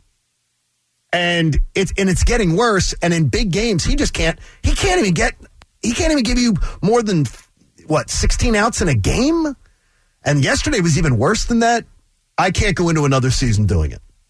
He's got to go this offseason. Well, it's funny because I always think of this when people say he sucks, he's got to be out. All right, well, if he sucks and he's got to be out, who's taking him? You think he might, and I'm asking this as an honest question, you think he might have some value out there still? Yes. Yeah, so do I. Under the hood, somebody is going to think, I can fix him. I can fix Aaron Nola. He that 1 year when he had the really, really good year, I can find that guy again. Somebody's going to believe that they can do that. He's had more than one good year. I want to find He has value. I want to find that guy. He absolutely has value. Would you give up on him or keep looking for that value? I'm open to both.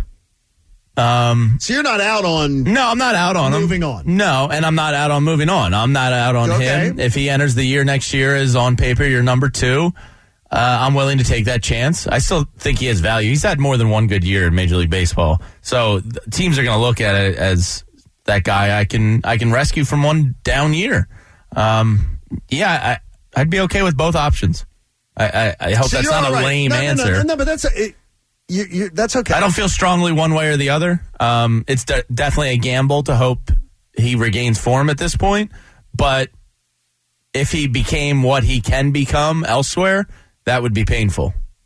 That would be. But at some point, are you going to bang your head against the wall again? And we're going to go through another year of people saying, Nola really is this guy. He's that guy. No, he isn't. He's not that guy. But you say he's not a good number 3. I mean, look at some of the number 3s around baseball. He's probably comparative as a number 3. He didn't say John didn't say he's a number 3. John said Aaron Nola is an ace. That's terrible. Good point. For money.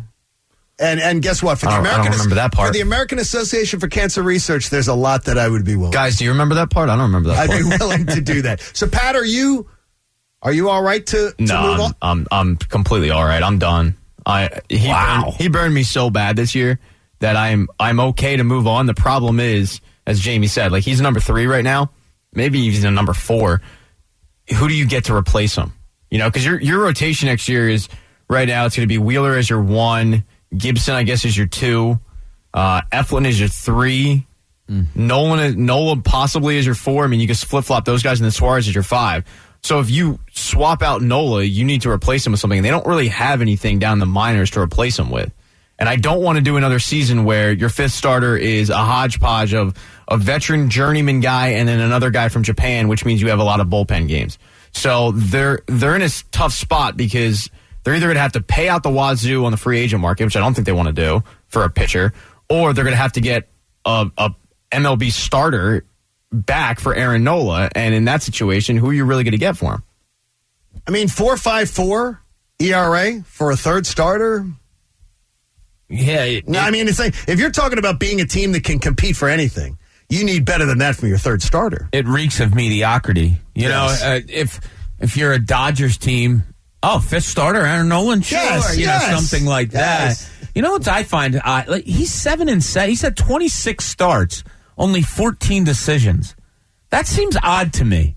He hasn't been great, but the fact that he's not getting a lot of decisions at all is kind of odd, too. It's either saying the Phillies are coming back in a lot of games. They bail him out. Yeah, like they did yesterday or whatever it may be. But, yeah, it's the weird thing is the downfall seems to have come, really, after that Mets game where he struck out 10 in a row.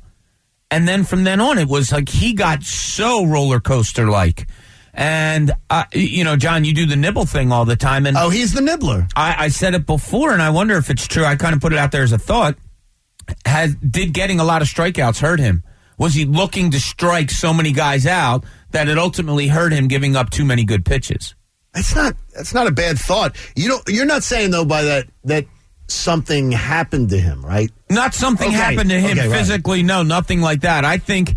And I could be wrong. It's just my thinking is that maybe he got addicted to the strikeout and therefore hung around that strike zone way too much and therefore gave up a lot of hits and runs. I mean, he's still a career 3.6 ERA guy. Like, if you're telling me that's my number 3. Okay, but he's not.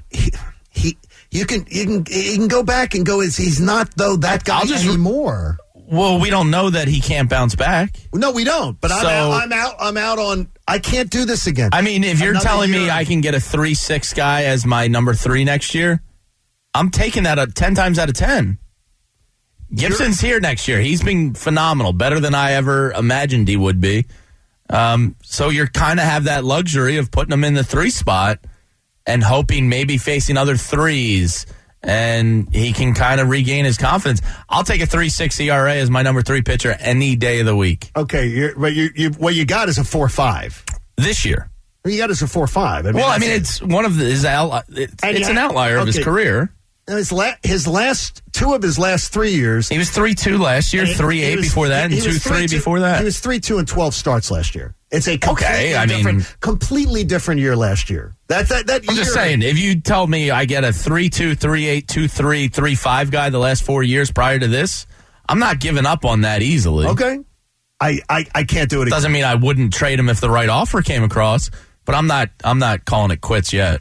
I think this sounds weird. They may be in a good spot with him. Kinda, yeah. Gibson makes him a good spot. Yeah, you both kind of hit on it. Like, John, he still has value. If you can get something, if I can get a everyday starting left fielder, center fielder, third baseman, something like that for an Aaron Nola, I'm thinking real hard about it. If he can get back to the form that he had when he was really good, Jamie's right too. Now you're fortifying your pitching staff, so they're in a pretty decent spot. If he can ever get back, just keep it under 4. Just give me 3.6. 3.6, I'd be doing. That's his career average, though. You know what I mean? Yeah, but he's not been that this guy. year. It wasn't 2 years ago. The last 2 full seasons, he's 3.87, and now he's 4.54. Well, it's not going in the right direction. Well, the 2 before that was 2.3 and 3.8. Exactly. Well, again, that's really good. The 3.8 is okay for a third starter, and the 2 is the outlier year. He had the outlier year. And then it's 3.5 the year before that, and 3.5 his rookie year. Like, he has a track record of pretty good success. And whether he is going to be that guy now. That's why it's a gamble. It's a huge gamble. I didn't think this year I would have ever seen from Aaron Nola. I thought his worst would have been more middle of the road than this. Something's going on. By the way, it's getting worse. Maybe it's spider tack. That's been my theory. Who knows? A lot of people speculating. That's what it is. I don't know why the nibbler is. He's because he wasn't the nibbler. But let's say it is spider tack, for example, because that's been my theory all year, because the decline started right around the time Major League Baseball started cracking down. A guy like a Garrett Cole, he's a kind of a phenom. He was able to figure it out in season, in the moment. He did? Found something else? Crisco. No, I mean, seriously, Pat. No, he must have worked on it. Maybe grew his nails out, got more grip. This is a great question for Ricky Bowe. We can talk to him about. He's a phenom. He's in the top 1% he went down of pitching. The tubes for absolutely, like 3 or 4 starts, and then figured it out. Yeah. And figured it out. Maybe this offseason, Aaron Nola needs to figure it out. Life post spider tack. He needs to talk to Gaylord Perry. I use spider tack. Do you? Maybe he should take acid. Like, who's the guy that threw the no-hitter on acid? Doc Ellis. Maybe he goes to Burning Tree and takes some acid. Hey, if you want to come to Vegas with us, that's a terrible segue. There's still room for you and a friend to join us on our Vegas trip to watch the Birds in October. Enjoy parties, tailgates, and a magic show with John Dorenbos. Go to phillysportstrips.com. And if you want to just be a part of our parties, you want to go see John Dorenbos and the Magic Show, there's limited spots. You want to go to our Kegs and Eggs tailgate over at the Daylight Beach Club, which I will only tell you is a spectacular spot at the Mandalay Bay. DJ, breakfast, sunshine, open bar. You would love to be there with us. There's limited spots. So our traveling party will all get covered, and then the amount of spots they allow us to have, you can get one of them, but you got to go to phillysportstrips.com. And in Cooney's Corner, he actually found yesterday to be a little bit fun. Now, let's see what's in Cooney's Corner. I'm not going to say I hate to admit it, because I don't hate to admit it, but afternoon baseball, as I said yesterday, is one of the best things around. I'll take that any day of the week. And the fact that they did what they did in the time that they're doing it, when they're only a couple of games out of first place, and they get down 6-0. Now, if I was I'll say if I was a younger man, maybe the guy to my left or the other guy that's behind the glass over there that's younger, I would have picked up my phone and texted you guys and say, see, this is the Phillies. They won 4, 5, 6 in a row, but they're down 6-0 today. See, this is who they are. But you didn't live out loud. I don't do that. Right. Yeah, because, you have to see things through. And I saw it through, and that was a hell of a comeback yesterday, and it was fun to watch.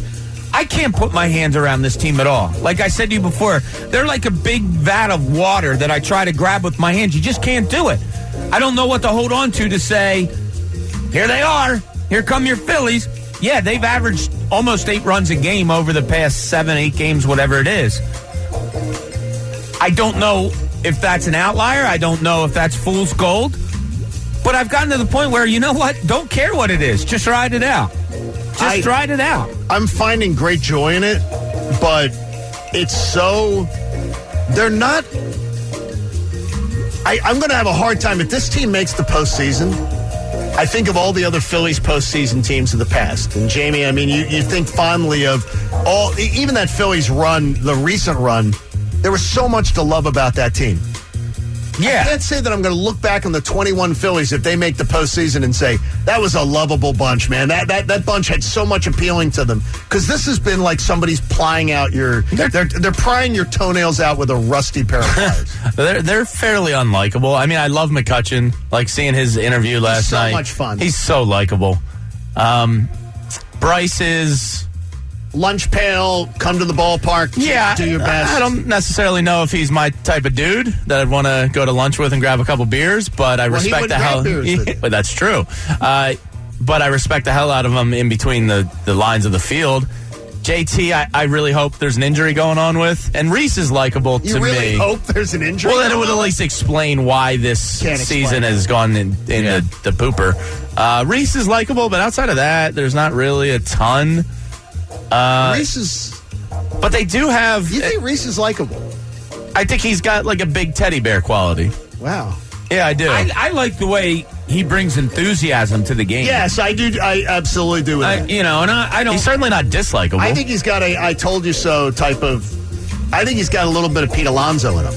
And then doesn't back it up. Well, the write the good things stuff wasn't. Yeah, I mean, that was crappy. That's not endearing. That's no, for it's sure. Not at all. But well, maybe Bryce should grab the microphone and speak for the team then. Well, he doesn't. Here's a little stat. Here's a stat from Jason Stark last night, and it's kind of a question I raised in our email last night is: are they clutch? Because I saw this stat and it kind of blew my mind. And clutch goes to likability, right? Okay. The Phillies have now won 7 games against the Nationals this year in which they trailed by at least 3 runs. How many other teams in the modern era have ever won 7+ games like that versus any team? None. The old record was 6. Wow. They just set an MLB record for comebacks versus one team with a 3-run plus deficit. Wow. That's pretty damn impressive. Or is it that Washington's that? Well, they do stink, and again, shout out to the Nats for blowing it up at the trade deadline. We appreciate you. But that's, regardless of who the opponent is, we've seen them lose to the Marlins. That's pretty clutch. That is. I admire it. I said I started it today with, I admire things about this team, but Pat, it is annoying as hell. They're annoying. I find myself annoyed, but I think back to like 2007, 2008. We look back on that run fondly because we know what happened. In the moment, we were annoyed. We were annoyed at this point in 2007 because the Phillies were 8 games back of the Mets, and they were the team to beat, and they were getting ridiculed by New York media. In 2008, it took till the last series against the Nationals to clinch that division. It was annoying. It was a Saturday game, wasn't it? Yeah, it was Saturday against the Nationals, and it was bases loaded, and Jimmy Rollins made a great diving double play, but it was annoying because they weren't running away with it. But the fact that they're still in it, and the fact that they're doing what we expected against bad teams right now, it's hope. Okay. That's funny. Your recollection of 7 and 8 are so different than mine. And I say it's funny because 7 was stressful. It's the way I just remember, and I could be wrong but I just remember it as an up and coming time. And Pat, you've labeled it before that it was kind of frustrating, but I have it in my head that Howard was still young. Yeah, but he's coming off a Rookie of the Year where he hit like 42 home runs or something. Well, and when you look at those teams, though, you think of it like that, but when you actually match up that core to this team's core, it's not far off. We're talking like 29-year-olds versus 28-year-olds.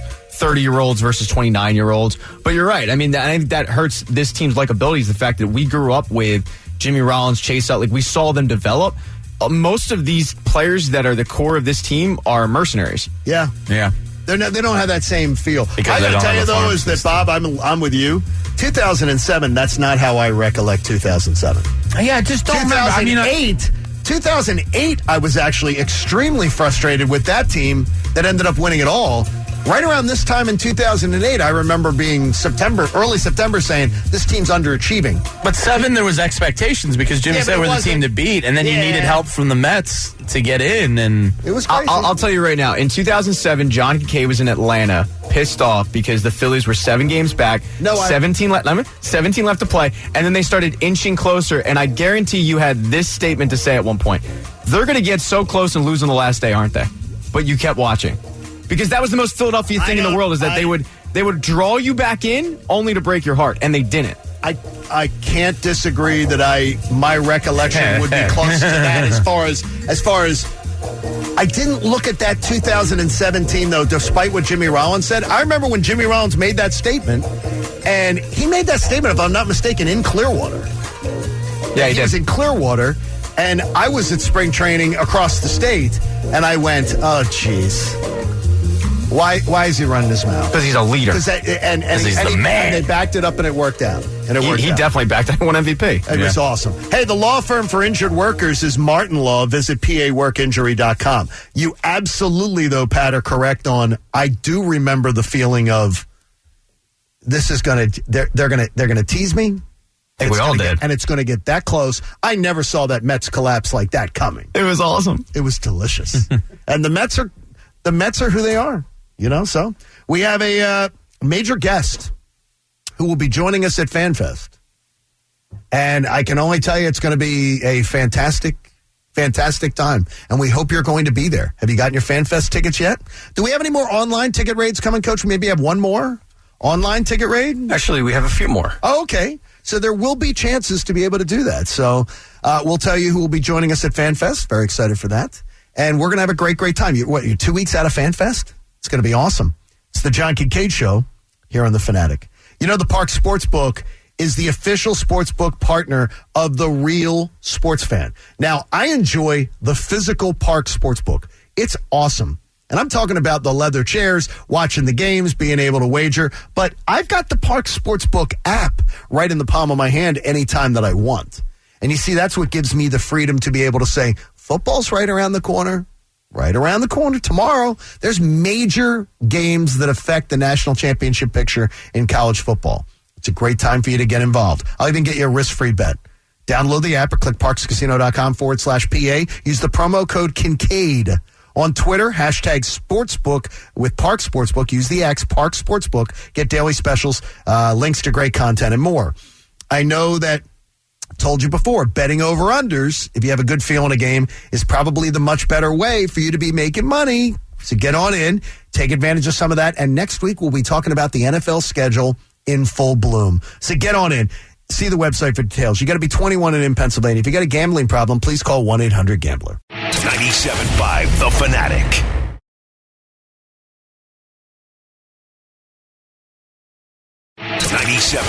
The Fanatic. We're halfway home on the Friday edition of the John Kincaid Show here on The Fanatic. I can't believe it's our Labor Day weekend already. Wild. Where did summer go, Bob? I can't believe it's September. Please don't do it. It's like his least favorite thing in the world. I had a rant the other day that drove Coach so nuts. He just got up and walked away from me and said he wanted to punch me in the face. I don't know why it's my pet peeve of people saying that they don't know where the time went. Can you believe it's September already? And my response is, yeah. You know why? Because every minute has 60 seconds, and every hour has 60 minutes, and every week has 7 days, and every month there's 12 of them in every year, and some years you even have an extra day because it's a leap year. So why are you surprised that this time of the year is here? Boy, for all the years I've been on this earth, they come at the same time. It's very predictable, the calendar. It kind of is.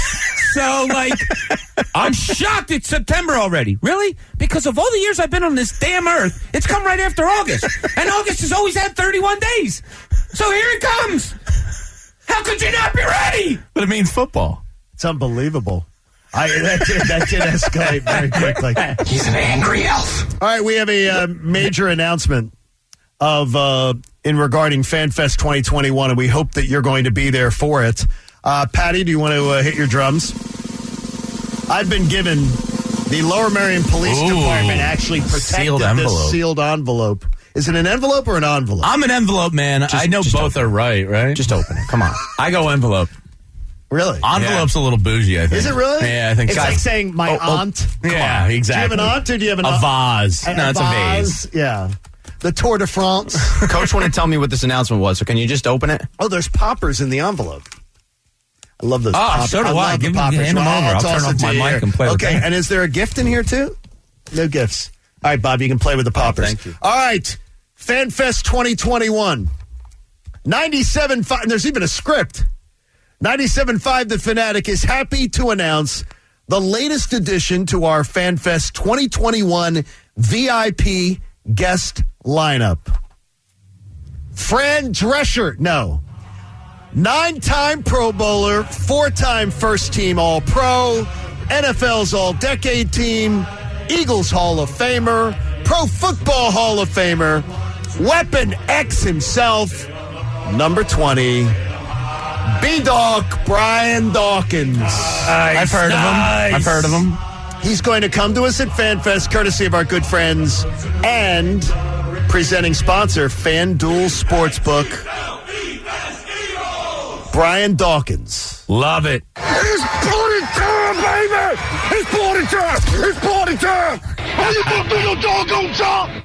God, he's the best. What do you think Brian Dawkins would have to say about Ben Simmons? Well, B-Doc's new venture in life is all about mental wellness, and he would start at the foundation and make sure everything's good, and if there's something he needed to work through, he'd focus on that. I don't think he would even step between the lines of the basketball court with him. I think he would start elsewhere and make sure Ben's good.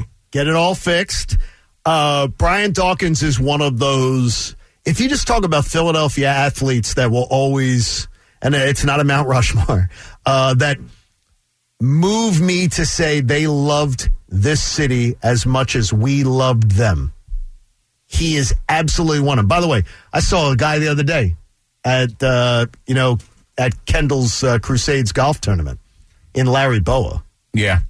Who I think loved this city, these fans, this community as much as we loved him. Brian Dawkins will always be one of those guys to me. Oh, absolutely. Brian Dawkins, Larry Bowa's a good one. There are certain guys, players in this city that you never, ever want to see in another uniform. And I think I speak for all of us. When we saw Brian Dawkins in another uniform, it was gross. Larry Bowa wearing a Dodgers uniform. I couldn't watch it. I had to change the TV. There's just certain guys, and Dawkins, and as you say, Bo, but Dawkins most recently is that one guy. Never should have been in another uniform, and he probably hated it as much as we did. John Cheeseborough says Connor is now going to be saying behind the scenes that he could survive the Algie Crumpler hit from B-Dog, so we're going to try to recreate it for you. At FanFest. Yeah, I can literally hear him screaming in the back.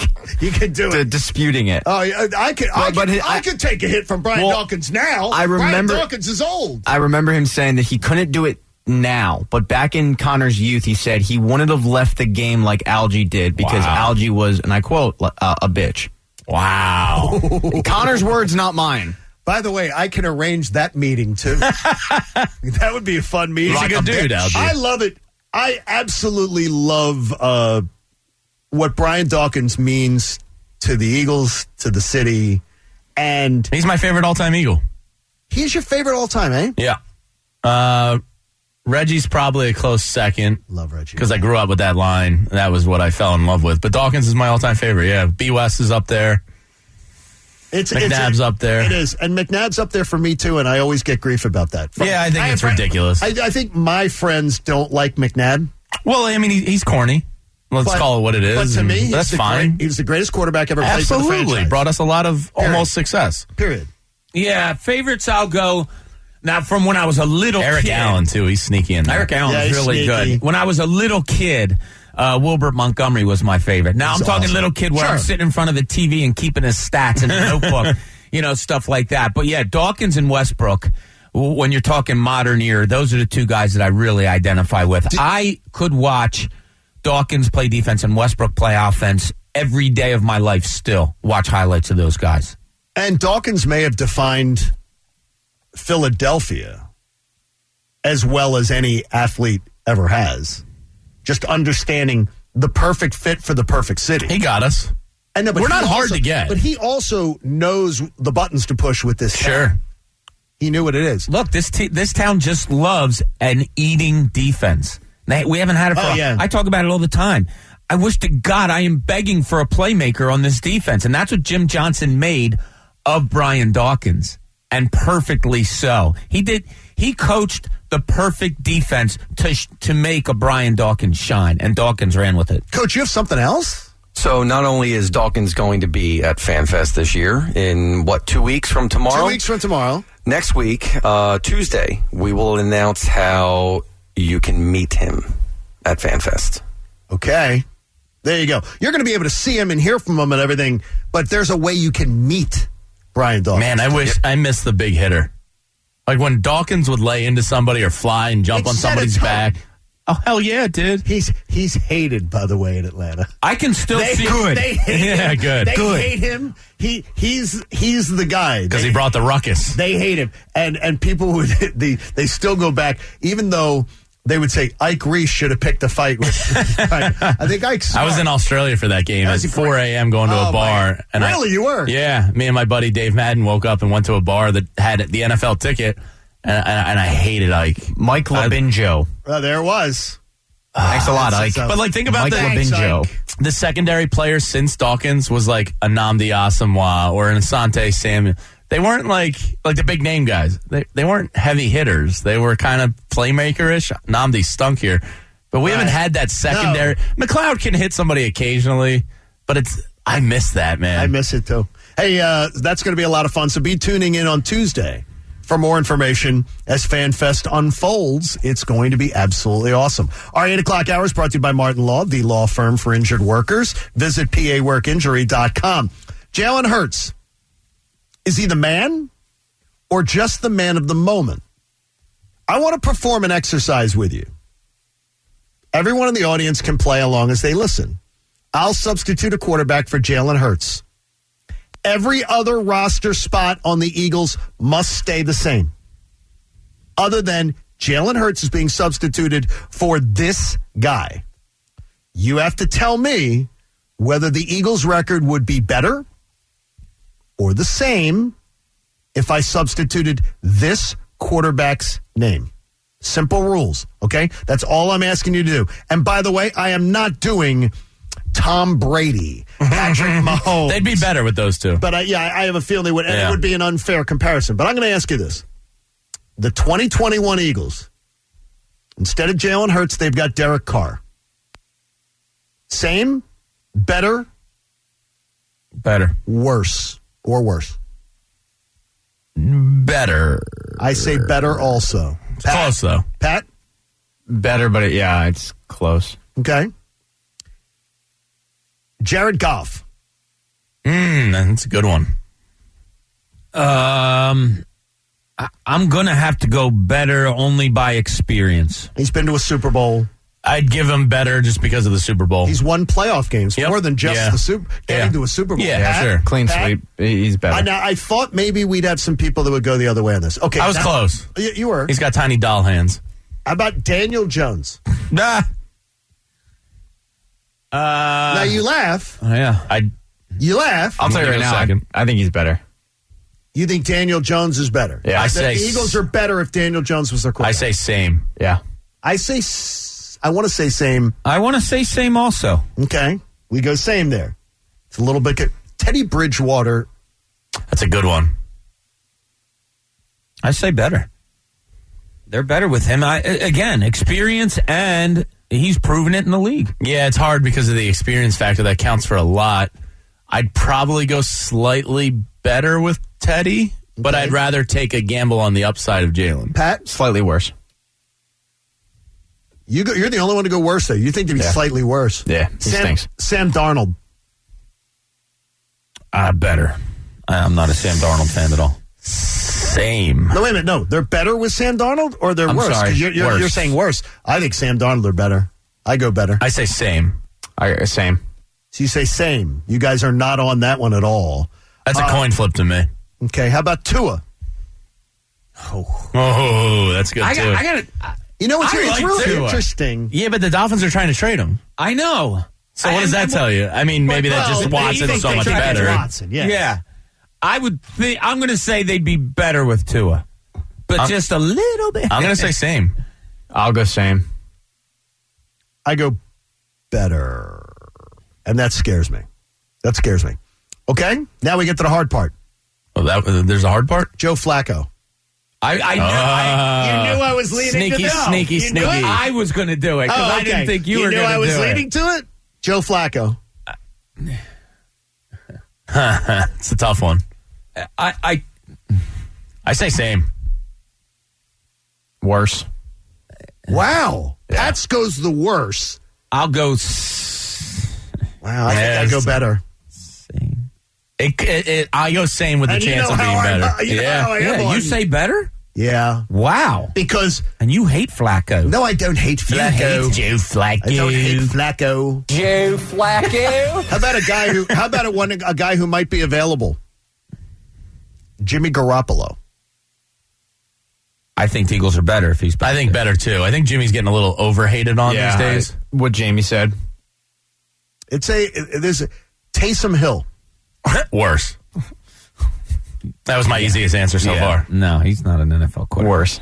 He's a gadget. I say worse also. Pat's giving out the most worses. Hater. So does that make you the most diabolical hater east of the Mississippi? I'm the biggest Jalen Hurts fan. You're the most positive on Jalen Hurts out of the room is what I'm getting. I think you're mentioning all the crappy quarterbacks.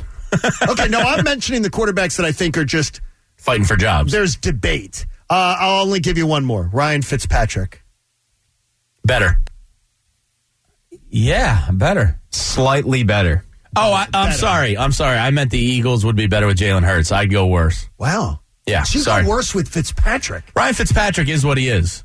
He'll level out. He'll have a couple great weeks where people get enamored with the beard, and then he'll have a game where he throws 3 interceptions and costs his team the game. So, I'd say the Eagles are better with Jalen Hurts. All right, final one. Go ahead. Cam Newton. Oh. That's a good one. Worse. He's not accurate. Wait a minute. Worse. He's really declined. Worse. Same is real close, but I'd say worse. I'd lean worse. Wow. He can't throw an accurate ball. Pat, are you a triple on this one? I will go same. So he doesn't make you any better? Nah. I'll go slightly better. Well, I think you're better with You Cam. need one more. Gardner Minshew. Damn you, bub. They're better with Hurts. Pat? I don't know, man. I don't think they are. I think they're better with Minshew. I think they're better. I haven't seen enough from Hurts. Wait, John, what did you say? Better with I think Minshew? they're better with Minshew, but here's the deal. So you have them better with the 2 backups. Here's the only thing is, I'm only basing this on the fact that Jalen hasn't had enough chance to skin his knees and get his experience. If we asked me this question Halloween, I could have a different answer. Sure. I might have a different answer by week 6. But right now, we're saying today, that's where I think Minshew is similar to Fitzpatrick in that there's this mania about them because of a hair or a beard. The guy's got a mullet and he wears, goes shirtless. There's kind of like, ooh, his numbers are inflated. He's a little overhyped. Nobody should have to pay for one-size-fits-all insurance coverage. Liberty Mutual customizes your car and home insurance, so you only pay for what you need. AC in the Northeast joins us on the Fanatic. AC, how are you this morning? Going on, John? I just moved down to your way, Delco, a few weeks ago, Springfield. Welcome in. Go by Cardinal O'Hara and say hello. Beautiful, yes. I was down in Atlanta in 2005 for that Monday night opener on the Dome down there when that fight happened. That was in the end zone. And, I quickly turned on Ike Reese at that point. But and Jamie and I are both here to tell you. I love Ike. Well, no, let's not pretend for radio. They can't stand the guy in that game. He's just awful. Yeah, in that game. He's one of the nicest people you ever meet in the world. But I hate that night. That night, though, he was on the list. Oh, he could kick rocks that night. He was on the list, AC, right? Yeah, yo, John. Yes. That stadium was the first time I was ever in a dome. There was like 9 of us, and it was so loud. I mean, I couldn't hear right for a day, but I got lost getting out of there and with my buddies. And the way the stadium was, I got pushed down towards the garage, and so we were staying at the Westin. So I had no idea how to get back, so I just looked up in the sky, and I just saw the point. Well, you got to be careful because if you go the wrong way out of that stadium area, It's dangerous. Oh, yeah. The worst zip code in the entire city. All right, it's time for something that we're going to do for the first time as we approach the NFL season. Could it be the last? We'll find out. Jamie, the stage is yours. Let's do a reach around of the NFC East. Damn right we will. It's heading into the season. Next Thursday, the season begins. So we're going to have a bi-weekly segment wrapping up the weekend that was, previewing the week ahead for the rest of the NFC East because we all know what goes on here. So we're going to do a reach around the NFC East. You named this too, right? I might have had something to do with it. There we go. Let's go to Dallas. There's an actual title right now on the Sports Blog Nation that says why backup quarterbacks don't matter in the NFL. They're trying to sell, I guess, the unimportance of them not addressing the backup position. Garrett Gilbert is going to be their backup quarterback. We all know Dak Prescott has the shoulder injury, and he's going to have to play through pain all year. Why they didn't go get a Gardner Minshew, maybe they'll get a Cam Newton, we'll see, is beyond me, especially with the starting quarterback who your hopes and dreams are hinging on. We'll see what happens there, but the fact that they're trying to sell backup quarterbacks aren't important is extremely laughable to me. This is the last Super Bowl won in the division. How's everyone doing? I mean, seriously. Nothing more needs to be said, right? I mean, they're idiots. It's a very important position in the NFL, especially when you have a shoulder injury at your quarterback. The talk of camp down there in Oxnard, California, I guess over there. CeeDee Lamb. This guy looks like he's about to light the NFL on fire. He's playing all three wide receiver positions. And what did I tell you before your fantasy draft? Well, yeah, but Justin Jefferson was a 14th round keeper for me, so I know, but if I had to choose between the two, and I could end up, I think CeeDee's going to have a better year. Lamb. Yeah, he's been the talk of their camp, and he's going to be a problem in the NFC East for years to come. They're pretty loaded on offense. They got their weapons. And the news off the waiver wire for the Cowboys this past week, Glassborough's finest, Corey. What? Gets signed by the Cowboys to the active roster. Corey Clement down there in Dallas with a star on his helmet. Yuck. I mean, good for him getting a job, but yuck. Right? Like, anytime there's a former Eagle, especially a Super Bowl champion. Especially a guy who we respect because he's one of those underdog stories. Yeah, absolutely. And he had 100 yards receiving in the Super Bowl. That catch was phenomenal. Yeah. All right, let's head down to our nation's capital and the Washington football team. Curtis Samuel is one of the additions to the team that they're excited about down there. He's been dealing with a groin injury all of camp. He ramped up practice this past Monday, and there is hope he's going to play week one. Head coach Ron Rivera would not commit to it. He said with speed receivers, sometimes they take a little extra time. So we'll see if he starts the year for them down there. That's a big piece of news because a lot of people think Washington could end up being the best team in the division. I like their roster the best. That defense is nasty. And people say Dallas's roster, I'll take Washington's. It's a good debate. I always take a dominant defense. Yeah. A young, rising dominant defense. And Chase Young looks ridiculous. And try to get by offensively. Yeah, I still think Dallas is. I'd put my money on Dallas, but I do like that Washington As defense. a gambler, I would probably take Washington over Dallas just for the odds. Ryan Fitzpatrick, much like here in Philadelphia, it was a quote-unquote open competition for the starting quarterback job. Well, Ron Rivera, to the shock of absolutely no one, named Ryan Fitzpatrick the starter for the season. Shocking news, I know. Yeah, shocking. The big name down there that appears to be the talk of camp, a name to keep an eye on. They nailed Terry McLaurin a couple years ago. Diami Brown is a kid, third-round pick out of UNC. Apparently, everybody is swooning about this kid. There you go. So we'll see. Keep your eyes peeled for Diami Brown entering the year. And then finally, we head up to New York Giants. Joe Judge has been the talk of a lot of NFL social media circles.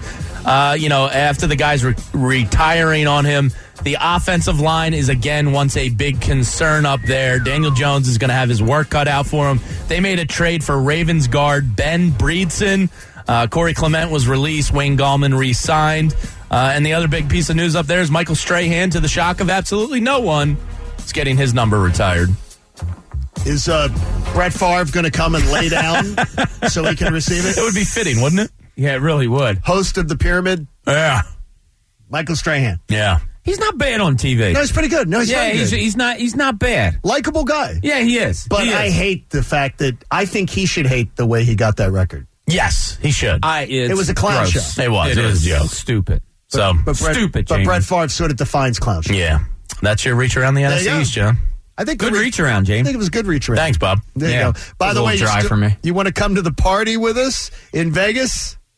Parties, tailgates, and more. Go to phillysportstrips.com. You can get in, even if you're not in our private charter. If you've gotten your own airfare, your own hotel, but you still want to join us for our parties, go to phillysportstrips.com.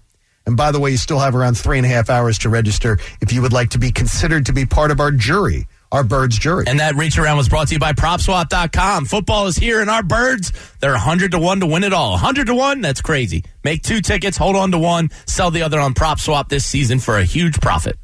Are there any other things on your shopping list? We'll get to it next. Hope Howie's listening. It's the John Kincaid Show, and you're here on The Fanatic. It's week 9 of the John Kincaid Show Golf Tour, presented by MontcoGolf.com and the Valley Forge Tourism and Convention Board. You've heard us talk about all the beautiful golf courses in Montgomery County. Have you checked any of them out yet? Because if you have, we want you to tell us about it. With over 50 golf courses, 80 hotels, 1,600 restaurants, you got breweries and wineries and distilleries. Great shopping options. Montgomery County's a destination. So you can turn your golf outing into a weekend with your golf buddies, your wife, or whoever you want to go with. Visit the John Kincaid Show Golf Tour page. Go to 975thefanatic.com. You'll see the courses on our tour. You can book a tee time right there. Link to valleyforge.org to get a copy of the Montco Golf Guide and plan your golf getaway. The JK Show Golf Tour, presented by MontcoGolf.com and the Valley Forge Tourism and Convention Board. Visit 975thefanatic.com/golf tour. 97.5 The Fanatic.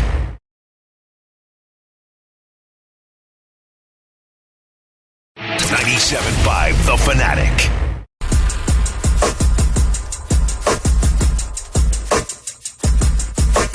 Get asked questions on, well, wait a minute. Does it mean that I can come to just the tailgate in Vegas? Yes, Dennis. Dennis, I said it over and over again. If you are coming to Vegas on your own and you want to go to our tailgate, we'd love to see you there. And it is going to be Dennis? the Daylight Beach Club is all I'm going to tell you. Right, you can go to Mandalay Bay and look at it. It's beautiful. Would you look at it? DJ, breakfast foods, open bar before you see the Eagles play the Las Vegas Raiders. So go to phillysportstrips.com. Did you see Mark Davis's house plans? It's so weird. So freaking weird. It's more weird than his haircut. It looks like a corporate office center. And the black and silver. And now unless he's doing it like the stadium. I think that's the stadium is black, and people are like, "Oh my gosh, they're doing that in the middle of the desert." It is the most. It's the energy. They're capturing energy. It's amazing what they've done there. It's a beautiful place. I cannot wait to see a game in there. Yeah, I was in Vegas a lot when they were building it. The Death Star. I never saw the finished kind of designed his home in a similar way. Weird. It's really weird. It's really like serial killer type stuff. But if his haircut wasn't enough. And his office is a P.F. Chang's at the bar. He conducts a lot of business at a P.F. Chang's bar, or at least he did previously when they were in California. I've told you this story. There's nothing wrong with that. Hey, P.F. Chang's a tasty item. I like P.F. Chang's. It's nothing against them, but to conduct a $1 billion industry ownership job at a P.F. Chang's? Every single chef hired for P.F. Chang's. You what? Who hired every single chef? Colin Cowherd's wife. Oh. That's what Colin's wife does. Say P.F. Chang. That's what P.F. Chang. Well, what does P.F. Chang stand for? Perry Fuel. Paul Fleming's. Have you ever heard of Fleming's? Oh, yeah. Okay. Paul Fleming's. Chang's. That's what it is. Gotcha. So Colin's wife hired all the, she was a chef. Wouldn't that be a great job? You interview chefs. And you get to taste their food. You have to taste it. Exactly. That'd be great. And that's good work if you can find it. Where are your veteran holes on the roster that you think you could go out right now and find a roster spot where you want a veteran to come in and maybe bump somebody off the current Eagles roster? What is the position that jumps out to you the most that you think this team needs a little veteran infusion of talent? I'll start. I think it's the most obvious one. I would love a veteran wide receiver. And I'm talking about a guy who you maybe are going to count on for the 40 to 60 catches. Just a veteran in that room, because I don't know who they always say is, we ask many times on this show, who is the adult in the room? Who's supposed to be the adult in the room? And many days it changes on who is the most childish. Who's the adult in the Eagles wide receiver room? There is none.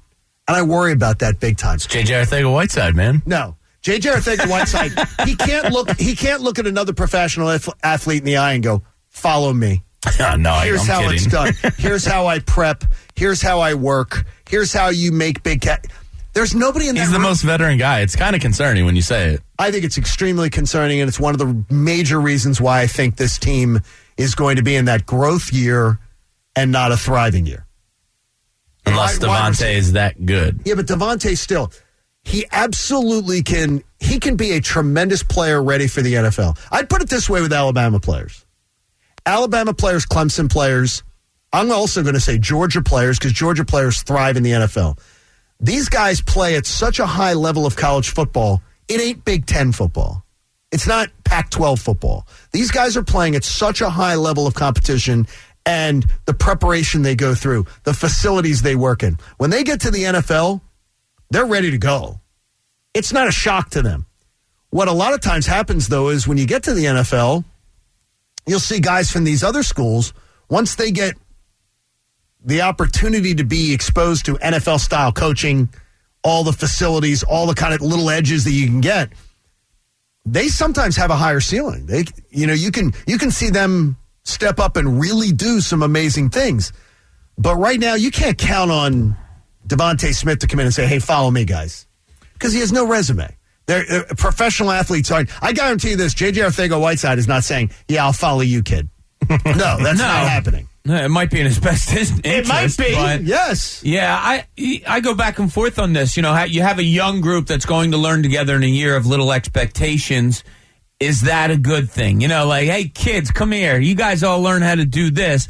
And if you have a good offensive coach, and what we're hoping Nick Sirianni is, and has a wide receiver background, you know, maybe a young group learning from a guy that this organization trusts to be your head coach, maybe that is a good thing. But I agree with you, John. That's the first thing I looked up was free agent wide receivers that might still be out there. I don't have names. I don't know who everybody through the league has signed, but that's where you would start if you're plugging holes. Yeah, I'd look at both. I agree with you guys, but my mind first went to cornerback. I think both positions on the outside could use a veteran type of guy. Your current cornerbacks are Avonte Maddox, who now is, I guess, technically a vet, kind of. He's entering his fourth year. Zach McPherson, promising young rookie, but a later round pick. Then you have Steven Nelson, who was the 1-year deal, good signing, veteran player. You have Josiah Scott, and then Darius Slay. So, Scott's been in the league a couple years now, but would I mind another vet instead of him? Perhaps. I wouldn't mind an upgrade. Like a 20-snap guy, 25-snap guy, probably rotational. Yeah, okay. And hopefully no injuries happen, because then I don't want to see a Zach or Avonte get put on the outside. Avonte again, but Zach for a first time. That's a gamble. Where are you shopping, Pat? Is there a position group we haven't mentioned? I mean, wide receiver would be the one, right? I mean, they're so not inexperienced, but linebacker would be another one. I'm not enamored with their linebacking core. Other than that, though, I'd rather kind of just roll with these younger players and see what they got than go and sign a veteran. But with the wide receivers, they do need a veteran leader. I don't think they need a guy to contribute, but they need somebody in that room who knows what they're doing. I think it's funny that the Pat finally gets to linebacker. Yeah. Have we just given up because we think they may because linebacker might. Well, Wilson I thought was a good signing. Davion Taylor, I want to know what the hell he is. I want to know what he is. So I want to see him play this year. I want to see this raw freak athleticism that they're talking about. And Singleton, he could be not a player, but a serviceable starter in the NFL. I mean, he was one of the few guys on that defense that answered the bell last year. So let's hope he can build on it. There you go. So, shopping, it's big shopping season. I got a email with a picture from Mopar, and I showed it to Bob. Look, Bob, he's got the bottle out. He's got the... Bottle of what? I believe it's scotch. Oh, wow. On display. Wow, Mopar's beautiful. He's got us up on the YouTube. That water looks pretty clear. That's a beautiful boat. That doesn't look like Jersey. And what did you where you ask? at? And what did you ask, Bob? I said, yo, Mopar, we like boats. How about a little invite? I could go sit on a back bay and throw in a line and drink whatever you're drinking for a little while. Coach, Mopar's boat, is that potentially a spot that we would, a remote broadcast? Does he have an internet connection? Can we do Mopar's boat? I don't know how. Are you sure? Let me see. It's a gorgeous boat. It doesn't look big enough. It doesn't look big enough. No. Here we go. This is my problem. We want to get out and meet the people and do a broadcast on a boat, which isn't that difficult. And immediately you start with the excuses. Come on, Mopar, get a bigger boat. Wow. We're going to need a bigger boat. It looks really? Beautiful. Coach, well, when you stay back here, Coach, it'll be less people, so we'll be good. That's a good point. Yeah. Mopar's boat looks gorgeous to me. I mean, as long as it was moving out in the open waters, I would love it. What if Mopar is Mark Davis? Wait a minute. Yeah. Wait a minute. I think we figured this out, boys. Could be. Hey, in Cooney's Corner, the question is, does this guy really even get a chance? Now, let's see what's in Cooney's Corner. So I mentioned last week about a writer in town saying that he had sources that said inside the Eagles, they really do not believe that Jalen Hurts is the guy moving forward. Now, if that's the case, then this season is basically all for nothing, whatever, and you have to wonder how they're approaching it. Because if you're truly giving him a chance to prove himself, which is what we all believe, or what we all thought, well, then you're going to try to put him in the best position to prove himself, or not. Are they leaning more towards or not with their actions than they are leaning towards let's give him his best surroundings? Because let's just play this out and think it out. And it's an honest question that I'm posing, but I am leaning one way. You didn't play him in the preseason. Is that lending to him having a better season by not being acclimated to what real-time football is during a game? I would say no. I would say that's a con as far as moving forward with him. We just mentioned if you're going to go out and get a free agent, what position are you looking at? Wide receiver. Why? Because they're just throwing a bunch of rookie and second-year guys that are unproven out to him. So does that make me lean towards, well, they're doing the best they can? Look, the reason I think of this is when Carson Wentz was here and they signed him big, they did everything they could to get guys for him. Yes, they did. To make him look better. It was non-stop. I'm getting the feeling they're not doing the same for and you brought it up the other day, John, pulling out the veterans to play before a preseason game when he supposedly had a bellyache.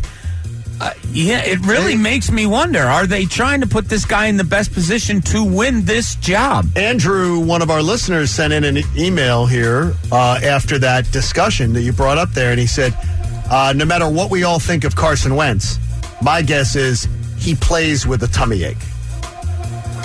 Yeah, I don't. And he played through a hell of a lot worse. I'd like to think it wasn't Jalen's call. Could be. I'd like to believe that. I believe that. I would like to believe that. I believe that 1,000%. Because I think that kid's a gamer. Like I don't. There's no reason, but this guy's just pointing out and I like to have the balance of Carson Wentz. Sure. Carson on the line. Carson was a gamer. His problem was between the ears, like me with golf. It's a lot more than that. We all are there. Yeah, I think he is given a shot. I think it's up to him. How long the leash is. Like Devontae Smith is the best pedigree wide receiver they've had in here in a long, long time. Carson never had him. No. Never had anybody of that caliber. No. So I think they're almost, and maybe wrongly so, counting on him as not a vet, but a real viable option in the NFL already. Wow. I think they view him that highly that he's considered that. I think he's got a shot. If the leash is shorter than some, I believe it. Well, the one excuse I'm not going to take, and I said it before, I do not want to hear from anyone, well, Hurts was put in a bad position this year. BS.com. Yeah, I don't think so. He's got a great line in front of him. He's got weapons. He's got what is, and again, NFL Live, whatever you think of it. a top 6 offensive line in the NFL. I believe it. And again, if healthy, he's got running options. He's got a star young. They cut the second back on the depth chart, and not to interrupt you. No, they did. You're right. But that was one of the things that also led me to say, are they really giving him the best that they can give him here? Maybe spin zone. They think that highly of Gainwell. Could be. I hope that they think that much of Gainwell. I really do. And the big offensive lineman news yesterday. Yeah. The jersey number change for our big hog, Landon Dickerson. And what number did he take? He's going back to 69. Went to his college number. Yeah. That's going to be a very popular jersey, by the way. By the way, Dave, and we're done with that, Patty. Dave in Haddon Township, New Jersey, sends in an email. Is this my buddy, Dave? Is this Dave in Haddon Township? I have a friend, Dave, in Haddon Township, yeah. He worked at the P.F. Chang's in Rancho Mirage, California, that Mark Davis would go to. Yeah, he would sit and conduct his business. He said, I was a bartender, waited on him numerous times, from having NFL officials in to discuss moving from Oakland to loud phone conversations, I guess, with John Madden. The craziest time was the day after his dad died. He came in for lunch. You know? I mean, that's the thing. Like, you're conducting business, which is secretive and kind of protected information a lot of times at a bar. Like, what? He says occasionally he would be up for talking, and we'd talk about the Eagles. And he says an occasional guest at his bar would also be the one and only Charles Barkley. Oh, that's hilarious. Charles in Rancho Mirage, California. That's hilarious. So that's where it is. Can you imagine that? Then he comes in. He's got that Mo from the Three Stooges haircut. It's a weird haircut. I don't understand it now. And then gentleman says here, he goes, John, it's not his hair. It's not? I thought it was his hair. So I'm wrong. If that's a toupee, then it's a bad toupee. Then you're a billionaire with a horrible toupee, which should be inexcusable. Guess what? There's a reason why LeBron James didn't go bald. There's a reason why Tom Brady didn't go bald. This can be fixed when you have millions and millions of dollars, let alone billions. You can fix this. You don't. I thought it was his hair, so I'm wrong. I'm incorrect. I don't know. Toupee. I got to Google whether he has a toupee now. Because the gentleman's saying, John, it's a bad toupee that he's got. It's not his hair. It's not a bad haircut. It's a bad toupee. Well, if it is a haircut, it is a bad one. And if it's a toupee, it's a bad one. I'm going to say if it's a toupee. I thought it was his hair. Either way, it's bad. So, wait a minute here. Okay, Oakland fans Reddit. Is it a toupee or not? This is incredible. I'm just waiting. Imagine Jeffrey Lurie at the P.F. Chang's at the Plymouth Meeting Mall conducting business. No, they're saying now wait a minute here. Now Reddit never gets anything wrong, right? No, never. It's the internet, John. It's true. That it's his hair. Okay. It's not a toupee. It's his hair. It looks like his hair. It does. It's awful looking, though. It really is. It's a scary looking toupee. He says, I can't imagine being a billionaire and not having the best of the best. At that point. All right, Justin in Cherry Hill joins us. He has a question on a violation. What is it, Justin? Hey, what's up, guys? How you doing? Good, man. What's going on? Good. All right, so I had won FanFest tickets, for the 18th. Come to find out, my girlfriend's family does a camping trip to Knoebels every year. Where's that? That's nice. Tell them to have fun. Yeah, enjoy. I hope they're safe and no bears eat them. Well, that's what I want to know. Is it a violation to come to FanFest? My brother-in-law's never been, so is it a violation to come, be late to camping, or just skip the camping trip altogether? Wait a minute, whoa. You said your girlfriend, right? Yeah, it's her family. We do a camping trip every. So it's not your fiance, it's your girlfriend. Right. Well, you show up after our after party. You go to FanFest and you go to the after party at Live Casino and Hotel Philadelphia. You say, honey, I'm going to win us one of those free 75-inch HD TVs from Samsung. So you're thinking about her because she probably wants to watch, maybe she's a big Eagles fan, maybe she's a Phillies fan, maybe she's a Real Housewives fan.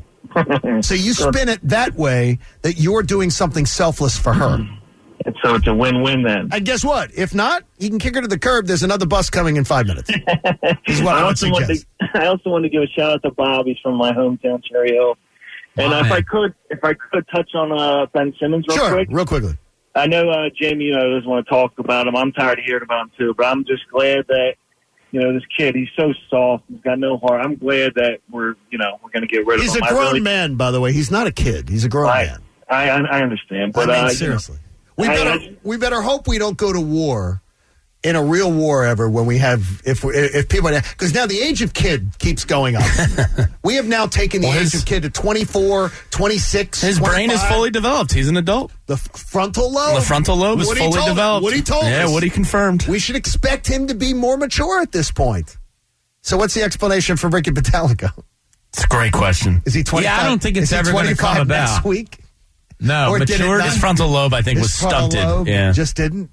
It is the boys get completely distracted when Ricky comes in. Well, he comes in and he's doing stuff. He's telling us we're number one, Bobby. Is that what it is? Yeah. I wasn't sure what it was. He's a big fan. Histrionics and everything like that. Egan's lost during it. Egan's completely lost. I'm next. I was listening to NPR. I'm sorry. What were you saying? No, you were doing the Ricky Pitalico podcast in there. It's good. And you can catch it on 975thefanatic.com. But yeah, we're having a good episode in here. The Ricky pre-show podcast. Yeah.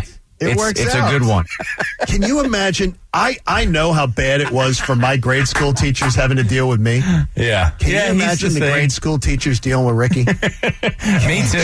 They didn't like bad me. In grade school? Lovable bad. No, lovable bad. Right? Yeah. Right. Could always pull it off with a smile, right? Betty would say that she would go to daily mass sometimes. She would wear the scarf over her head and the big Jackie O sunglasses because once the nuns saw her at daily mass, they would be jumping pews. These old nuns would be jumping pews to get to her to tell her what I had pulled in class. So what were you pulling in class, Jim? I used to leave the phone off the hook at night upstairs because Sister Mary Fatima would say she was going to call and tell my parents like what I'd done. Yeah. So I'd go to the upstairs phone, leave it off the hook. That was the way it wouldn't ring downstairs. And she'd say, "Okay, I tried to call last night, and the number was busy." Weird, sister. I don't Sorry, know sister. Just didn't want to get in trouble. All right. Ricky Bo's coming in from the bullpen. It's going to be a good time. Hopefully you will be a part of it. Hang out with us, won't you? The John Kincaid Show. 9 o'clock hour comes your way next here on The Fanatic. Hey, guys, college football, it's back. And FanDuel Sportsbook, in partnership with Valley Forge, is making Week 1 even more exciting. Right now, all customers get a risk-free bet on any Week 1 game. That's right.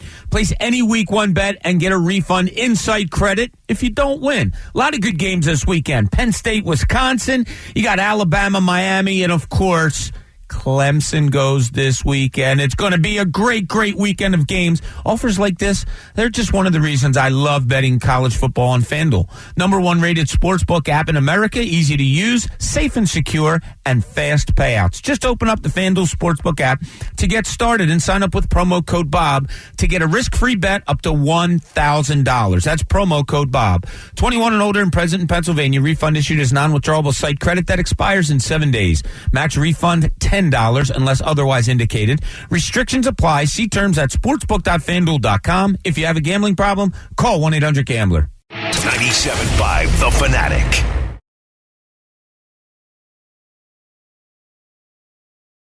.97.5 The Fanatic. It's been another one of those weeks. Boss comes to you in the middle of a show and tells you he didn't like something. Drags down the entire room, and you say, you know what? Stick it, dude! We don't care! We're tired of it anymore! It's a Friday, Labor Day weekend. You got 3 days. You don't got to see their ugly faces. Lover boys working for the weekend. 9 o'clock hour brought to you by the Bagster. It's a dumpster in a bag. Get yours today at Home Depot and Lowe's. For details, go to Bagster.com. That is a total fictional account of things that go on here at 97.5 The Fanatic. No, it's not. Completely Can't wait for another half-hour post-show meeting today. Completely. Unless it's happening at Gate D or whatever. Pretty accurate. That's pretty accurate. There it goes. Got your mics on. Ricky Pitalico's with us. Welcome to Back to the Future. Who am I brought to you by? Anybody? I don't know. Brought to you by Coach Camille. Coach Camille brought him in. D'Amico. Brought to you by a Handy. That is. So brought to you by Handy. They do tools for guys. That's a good move for guys. You're doing well. No, we would do. This is Friday. Ricky, awkward right Ricky, now. we would make whenever somebody was filling in as the update person that reads the updates, we would put in fake ads and see if the person would read them or not on the air. Why wouldn't you read them? Because they're not reading their material before they go on the air. So we had a handy was the tool company. Yeah, you're one of those teachers. What does every father want for Father's Day? A handy. That was it. So really? That was the gift, and he read it. And they read it. And Pretty Kitty was another one. I'll leave that to your imagination, and they would read them. I prefer it hard. We would sabotage them. It's good, Pep. Whoever it was. Ricky, yesterday 6-0. Yes, it was. Take me behind the scenes as far as in your mind, team on a roll, Aaron Nola on the mound, and you're down 6-0. What are the guys in that clubhouse saying? What the heck is Nola doing? I mean, in private, you're talking about? Yes. What is wrong with Nola? That's exactly what they're saying. Do you have the answer? Because I have my theory, and it's been the same one all year. Number one, I will from a pitcher's standpoint, I think his tempo sucks. Okay. And by the way, I said he's going to give up a home run yesterday with the runner on first base. If you noticed, he's quick with nobody on base. Gets somebody on base, it's like hell's freezing over. And I said, I was literally watching a game with my mother, and I looked there, I said, he's going to give up a home run right here. How about the first home run that he gave up? They're nibbling at a guy who, by the way, they challenged with fastballs. Right. Every single at bat, the whole series. And then Nola pitches, it's curveball. He didn't go fastball at all. Here's the other thing. Number one, I think he thinks his curveball is a lot better than it is. All right, he's rolling a ton of them. I mean, kind of just... a lot of them are high school curveballs right now. When you think about it, I mean, they're rolling out over the middle of the plate. Come on, Bob's seen enough baseball where he knows when it's rolling, what's going to happen. It's going to get destroyed. Aaron Nola right now is number 4 on my depth chart.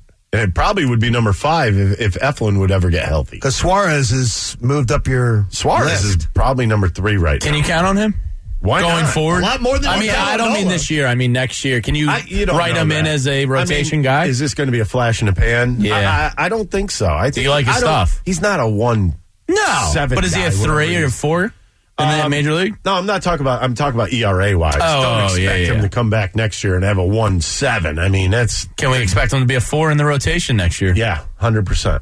Wow. I think 100%. I don't know what have you seen that you didn't like out of this Nothing. guy? I thought, number one, they made a mistake moving him to the back end of the bullpen when they first started pitching him. They were pitching him in those 3-inning stints, and he was lights out. I'm thinking to myself, just, you know what? Get him in the starting rotation, let him pitch, 3, 4, 5, and then move up. He got to 6 innings pretty quick, by the way, when you think about it. He did. 2 weeks? That's impressive. Oh, yeah. He went from like 40 to 90. Yeah, good for him though. Which is great. Like you said before, back in the day, and I know you hate to hear that, but back in the day, that probably all would have taken you. Yeah, he is a back in the day pitcher. Yeah, that's true. He's actually a pitcher. That's a compliment, right? Very big compliment. I think he's a pitcher. I think Wheeler pitches. I think Gibson definitely pitches. He's good. Isn't it funny that we're not going with granted, Wheeler throws that hard, but he knows how to pitch. Sure. But look at the other guys. Come on. They're pitchers, they're not throwers. Yeah, it's about time somebody figured something out. What's your level of concern with Wheeler the last 4 outings? Has he hit a wall? Probably a little bit of a wall. It's been an amazing year. Maybe a little bit of and I'm saying quote unquote dead arm stage, because it happens to certain pitchers at certain times. It used to happen to me in spring training where I'd still throw high 90s, but it was flat. So it happened to you every 3 weeks into spring training? Yeah, because when I would come into spring training, I'd want to be around 80-85% and then work my way up.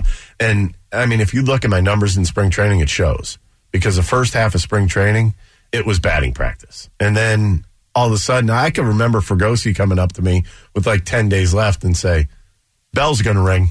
And I'd go out there and just pitch like I normally would. Is Nola around the strike zone too much, in your opinion? Because I have this theory, Ricky, that I think that when he got those 10 straight strikeouts against the Mets, He thought he became a strikeout pitcher, and it's got a big head. Well, yeah, but it seems like he's around the plate way too much. And you never see him throw way off the plate. Yeah, but he's lost some movement on his fastball, too, if you guys haven't noticed. I think it's flattened out a little bit, and that's not the type of guy he is. He's got to get back. Seriously, go look at tapes of your first year and see what you were doing right. The other thing that disturbs me about him, he shows every pitch in the first inning. Fastball, curveball, and changeup. First inning, every time. And I know a lot of people don't like this guy, but Curt Schilling, he wouldn't show you anything but a fastball your first time through the order. That is confidence. I don't see a lot of confidence in Aaron Nola right now. Right now, 2 games out. 2 games out. 29 to play. And a series with the Marlins this weekend while the Braves are playing the Rockies. You look at the way this is right now. Monday, Tuesday, Wednesday at the Brewers. That's a tough piece right then a Tuesday, Wednesday, Thursday at the Braves later in the month. That's it. Well, all the rest of the games are cupcake. But so isn't the Braves are getting there too. Yeah, Braves have an 11-game road trip to the West Coast. 3 at the Giants. Right. 4 at the Diamondbacks. Right. 4 at the Padres. And one of those games they're already losing because it's a resume game, and they have 2. Oh, that's right, yeah. And they have 2 at-bats left, and they're already losing. In a suspended game. Wait a minute, who did they just play? Oh, the Dodgers. They just played the Dodgers. So they have a 11-game road trip. Could wear them down. Leading up to the series they play with the Phillies in Atlanta. That's going to be it.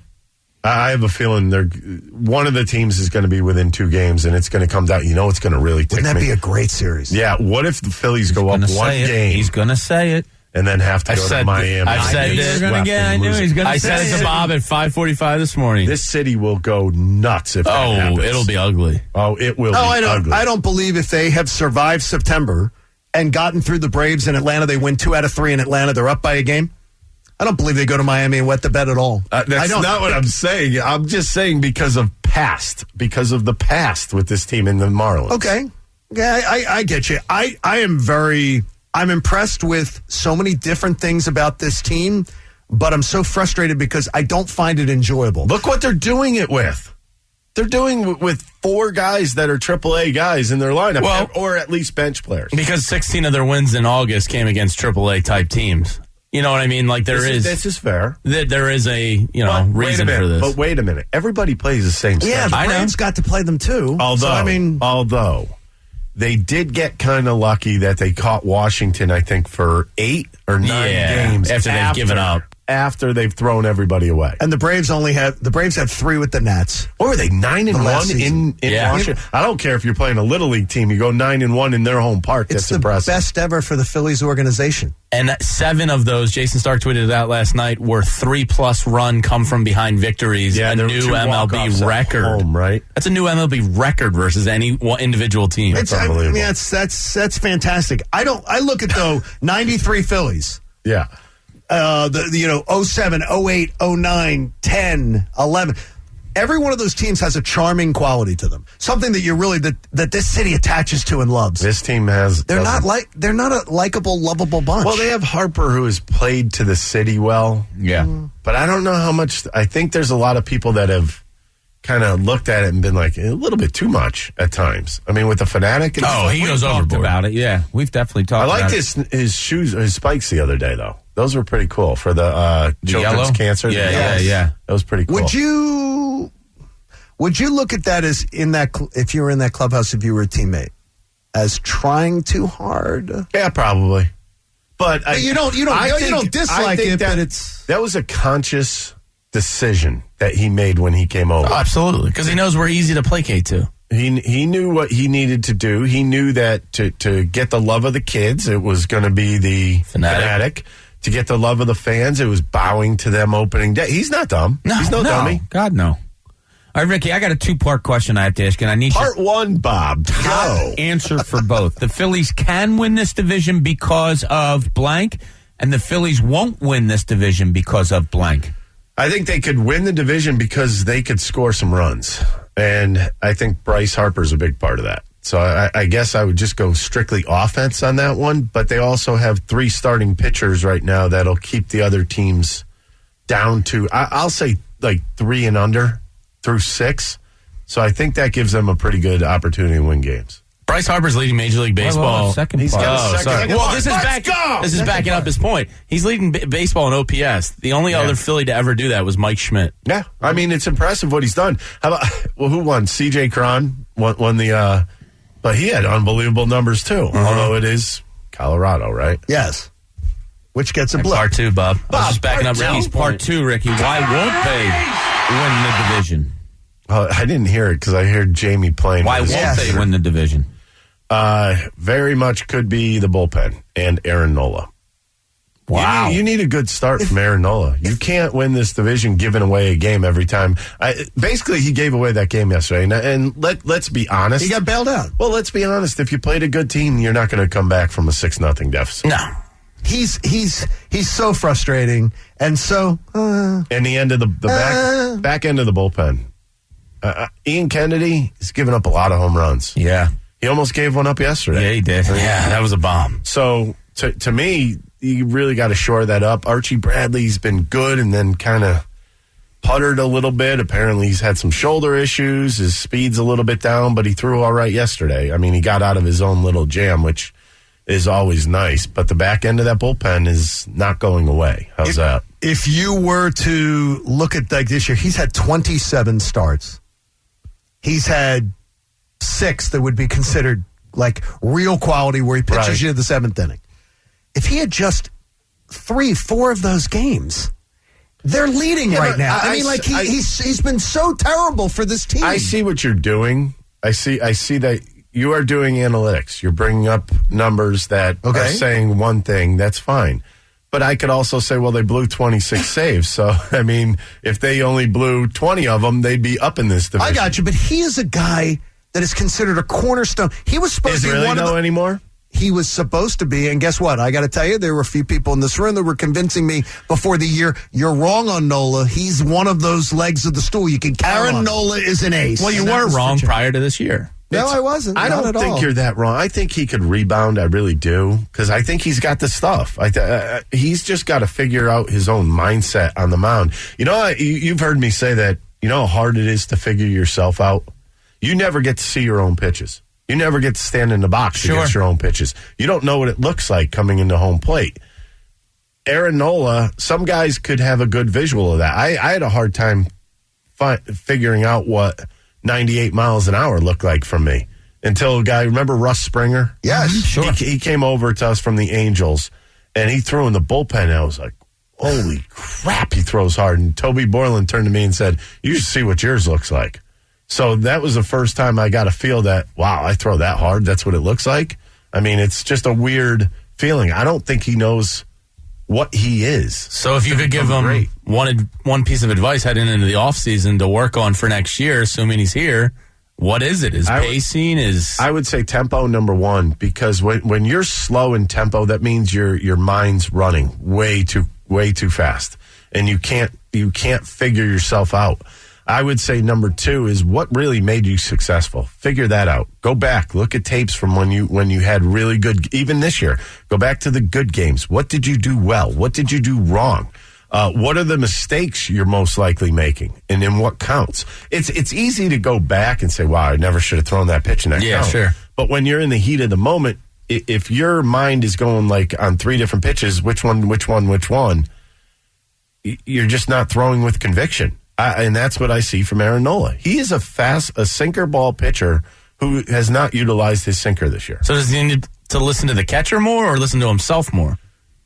I think I would go straight with the coaches right now. I would have the coaches call the game from the bench. Wow. Now one of the things on one of our followers here sending in, he goes, people are trashing Ian Kennedy. He has 2 blown saves all year long. Right. He's got a 3.32 ERA. I mean, and we're making excuses for Nola, and people are like, Ian Kennedy scares me. Why? Most of that is from Texas, though. He's given up 4 home runs in 11 innings here.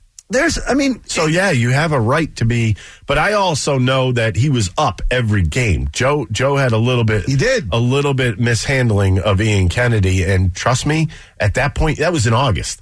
At the beginning of August, you do that in the beginning of August, that could throw a guy off for 3 weeks. He's 22 of 24, save situations. No, he's fine. I'm just saying.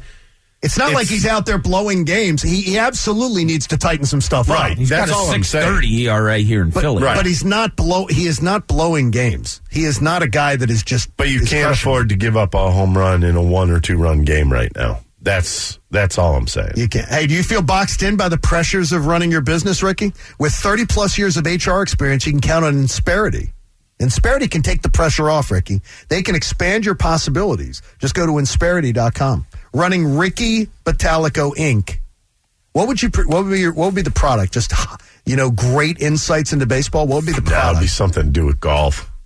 I love golf. It's so awesome. I stuck around the other day at Kendall's Crusade. You said you weren't going to stick around, and then you stuck around. I see you on the course. I was going to Kendall's outstanding. I love Kendall. So awesome. She's such a sweetheart, and she's inspirational. Very, very inspirational, and she should be proud of the way she speaks about everything that she's gone through. I mean, it was a one-arm golf tournament. Yes. How did you? It was so hard. I hit a couple good ones. That's it. I mean, it's for me. My problem is I'm a lefty golfer. I didn't bring my clubs out. I probably should have played lefty and hit with my front hand. I was trying to hit with my backhand, but you know what happens? You kind of drag the club a little bit too much. I think I should have brought kids' clubs out. Can you imagine, though? Have you guys tried it? Just on the driving range once or twice. It was very hard. I bet. It was difficult. It definitely was. My 8-iron I got going as we went on. You know what I realized? You're better off hitting irons. Yes. And I thought completely different. I would think, hitting a driver off of a tee would be great. I was hitting hybrids from the fairway. Yeah, I did too, but I used a 7 and I hit it about 150, so I was like, hey, that might be the club I want to use. The job that Joe Girardi has done. One of our listeners wants to know, Ricky, we know what you guys think, but what does Ricky think on the job that Joe Girardi's done in 2021? I think Joe has been shorthanded all year. So I do take that into consideration. I really do. I think at the beginning of the year, I think he was really confused at what he wanted to do with his bullpen. That's something that's got to be shored up leaving spring training. And I always say that. I always say, you have to tell your guys what roles they're in. They have to know in a game. Think about you guys. What if you guys come in the morning and I say, well, you know what, Bob, you're going to run the show in the morning. John, 4 o'clock, but hang around. Jamie, I don't know if I'm going to use you today. I mean, you don't know what's going on, right? You see what I mean? Yeah. You want a clear mind. I always wanted to know who my setup guy was when I was closing. Before the season started. Really?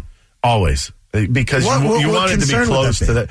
Because there's a camaraderie that you need with that guy, and you want to be close to that guy because you want to know what he's thinking every day, and as well as he should know what I'm thinking every day.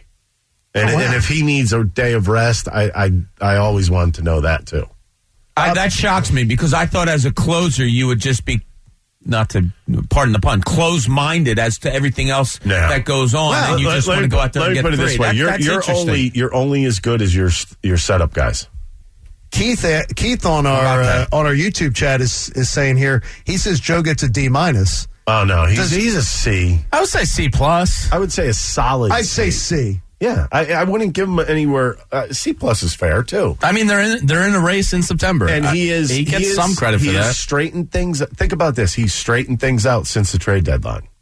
So that means they've been better. That means a lot of it was personnel. Kyle Gibson's huge. They had a great. We don't realize it, but they had a really good August. Is Real Muto hurt? That would be my guess. Tell me yes. I think his ankle got messed up when he fouled the ball off of his ankle last week, shoulder? And then I think his shoulder. I have a feeling somebody's going to get cleaned out in the offseason. That'll be. I'm just guessing. Well, it would explain it, so that's good news to me. I mean, good news going forward. Yeah, absolutely. He's got to go back behind the plate, though. Yeah, he can't. Play I know. He can't everybody's play first. Praising Marshawn for what he's doing right now because he was thrown into the fire. Well, he's doing better than Knapp did. Okay, so Knapp stinks. Okay, stop. No, he by the way, stinks. By the way, don't use that with a major leaguer. Don't do that with none of those guys. Of the top 3% of baseball players in the world, he's there. Okay. But he stinks among those 3%. But Marshawn's having a little problem calling pitches, which is why the pitching coach, Caleb Cotham, has to take over at that point. We have lots more to come, including something that will make Ricky and Bob and Jamie and Pat smile as regards the Phillies' chances. We got a lot coming up for you. You just have to stick around. It's the John Kincaid Show here on The Fanatic. You know, Hurricane Ida did a number on the Delaware Valley, and it feels like the entire tri-state area is underwater. Well, the night before Hurricane Ida hit, Pump Man Philly was inundated with calls from building and facility managers that were worried their water and wastewater pumps weren't ready. Pump Man Philly came to the rescue before the storm hit. If your facility's pump system couldn't handle the flow from the storm, Pump Man Philly can help. The guys at Pump Man Philly are the experts in troubleshooting, emergency repair, maintenance, and pump system replacement. Managers for Philly's municipal, commercial, industrial facilities count on Pump Man Philly to keep your systems ready for anything. Now, it's not always just storms like Ida. You got to remember, was your building's pump system overburdened by a storm? At any time, if you need help now, call Pump Man Philly, 833-559-PUMP. I want you to put it in your phones right now, you facilities managers, 833-559-PUMP. Put it in right now. Or you can go online to pumpmanphilly.com, and I'd like to welcome in to the John Kincaid Show family. 97.5 The Fanatic.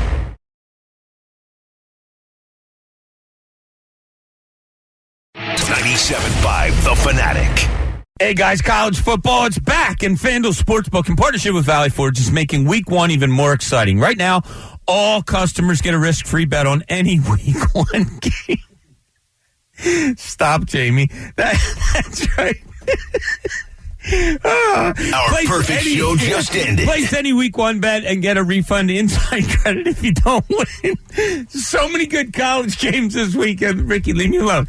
So many good college games this weekend. Penn State, Wisconsin. You got Georgia, Clemson. Ton of stuff going on.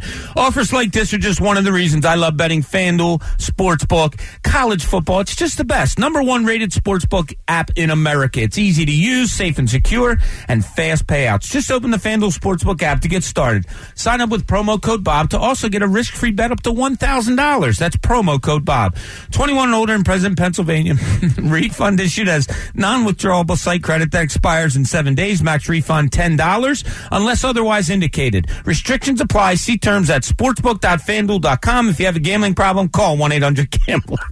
Now, back to the John Kincaid Show. Thank God this is radio, or you'd have to be looking at my face. I'm too sexy for my shirt. On 97.5 The Fanatic, Philadelphia. Should Bob need a little help after the show, he can always call Martin Law, the law firm for injured workers. Visit paworkinjury.com. The crazy thing is, Bob is the most likely one to not be able to yeah. Start Can cracking somebody up. tell me what the hell happened? That's the adult in the room, by the way. That's the guy that we point to and go, he's the adult in the room. This is not right. I'm left out again. You could dance. I don't get This is a good one to be left out on, Rick. Let me just say that. Bob can't keep his composure sometimes, and it's crazy. Now I got Lewis. He tries to blame me for it. I did nothing. What happened, Jamie? By the way, his head is red. Forget his face. Look at his head. Oh, my Jane, what? Because you make me laugh. No, Jane, What fine sponsor, Bob, do you want to make sure has got all the love there so we don't get a memo? What? What fine sponsor? Okay, that's good. And by the way, we love them because FanDuel Sportsbook's an official sponsor of the Live Casino and Hotel Philadelphia and the official hotel partner of FanFest 2021. Bob, what did you eat last night? Little flatulence? No, it wasn't that. No, what? Close it. Close it. It wasn't that. It wasn't that. Did he? Bob stretches back. Nobody. There Do you wasn't need any diapers? No, I'm just sitting here trying to do a Maybe read, some and Jamie Depends? just starts laughing. No, so there was somebody maybe that He beefed. something. Terrible. And it wasn't because you got tickled, was it? Because that's really terrible if that's the case. All right, you want to smile? Everybody smile. I was distracted. Okay, here's a reason to smile. If you're a Phillies fan today, there's a sneaky stat in the last 29 games. That is a reason to be excited. Right now, the Phillies are 2 games back of the Braves. And they are also 2 games back in the wild card. The Braves can help the Phillies win the wild card if they don't win the East by the 4-game series they've got with the Padres later on. But also, too, the Padres have a chance to help the Phillies win the National League East by beating the Braves. That 4-game series is going to be huge. Either way, even if, let's say it's a split and the Phillies go 4-0, they pick up 2 games on both. Phillies will be playing, if I'm not mistaken, play the Pirates that weekend. How great would that be, picking up 2 games on both of them? So while the Phillies are playing the Pirates for 4, Thursday through Sunday, the Braves and the Padres will play 4 games Friday, Saturday, Sunday. You've got an opportunity, even if they go 2-2, you can pick up 2 games there. Debbie Damper, you ready? Oh, no. Oh, boy, here we go. They just lost 2 out of 3 to the Pirates not too long ago. They did. But you know what, though? That was before Gibby arrived. Gibby. And I got to tell you this. We'll give the ball to Gibby. That was Gibson's first start. It started an 8-game winning streak.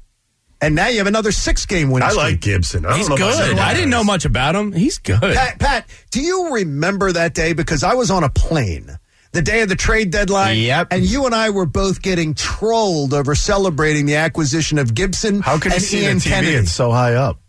You can get the... All right, Andre the Giant. There you go. Real creative there. It was, we were getting absolutely trolled, dragged, made fun of on social media going, yeah, really excited that Gibson and Kennedy are coming over. 2 also-rans.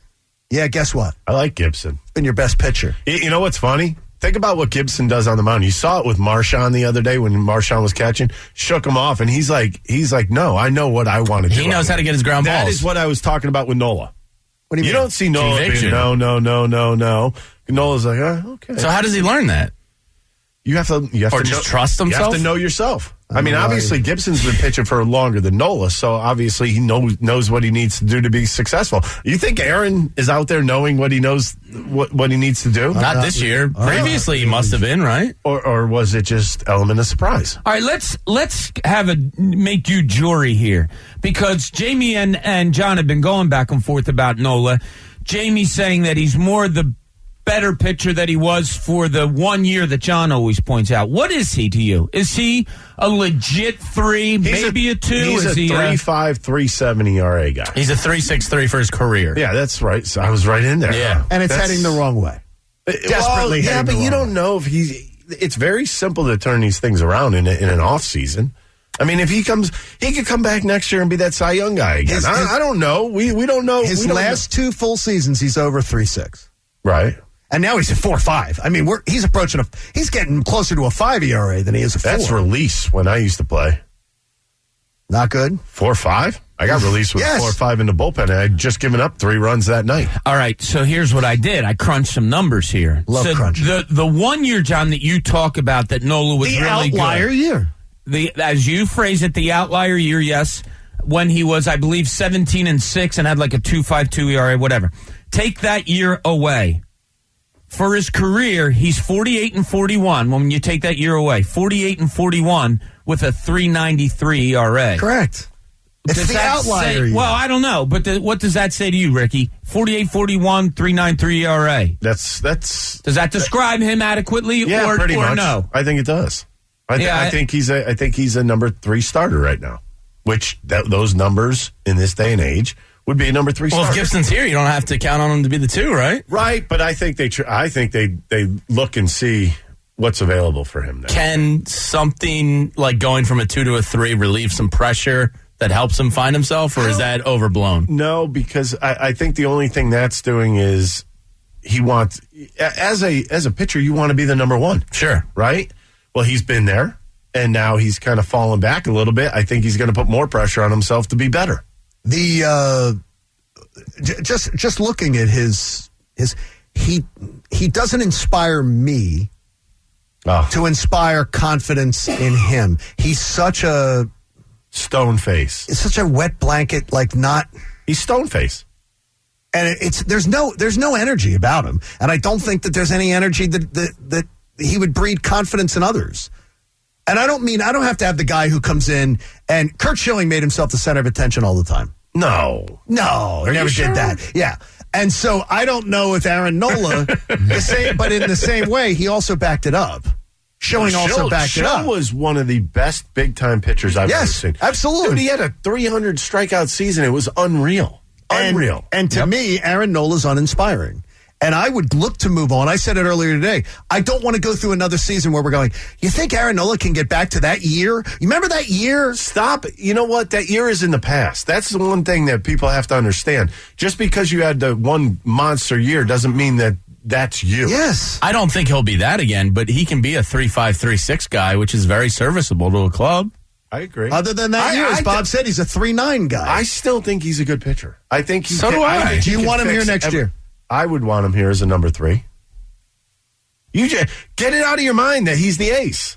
It never was in my mind that he was the ace. Oh, no, it wasn't. No, he's a hater. Ricky, I argued it. The minute I got to town, I'm like, why are you people obsessed with this guy? He's not an ace. Aaron Nola is an ace. This is because this. Oh, can you play that again? I got paid to do that. Aaron Nola is an ace. I don't remember that part of it. Do you guys remember that part of it? Look, coming out, drafted by the Phillies, he was projected to be a number 3. That was his original projection, which he overachieved probably for a little bit. Now he's probably leveling back to that 3.5, 3.6. He's really got it. It's almost like everything's sped up on him. He's really got to figure out. If you're doing something, aren't you going to try to figure out what makes you successful, not what makes everybody? Maybe all these analytics are throwing him off. Doing something well is really fun. Yeah. Right? No, you're right. But I'm serious. Golf's more fun. Yeah, like when you do something well, it's fun. Why? You got to understand, when you're playing in the big leagues, it's also a business. No matter how many times you slice it, yes, you are out there playing a game. Sometimes it's not that fun. I mean, I pitched with a broken freaking shoulder. That was not fun. When you're drafted 7th overall in the Major League Draft, is the team saying, we found our number 3 starter? No.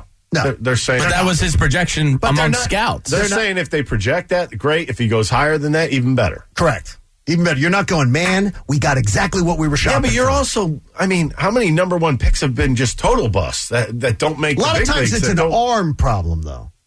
I mean, like Andrew Natt was taken ahead of Cody Bellinger. You know, it's like baseball draft is the crapshoot of crapshoots. Okay, well, you know what? That's a good name you just brought up. He's not having a monster. No, he's having a down year. Having a down year, but I think he's had down 2 years, isn't he? Right. Yes, he's definitely not swinging it. Has somebody figured him out? Maybe that's just baseball's a weird game. It is. I mean, baseball could come and haunt you like you would not believe. And they drafted Nola because they knew he would be quick to the majors too. And when you look at who they passed on.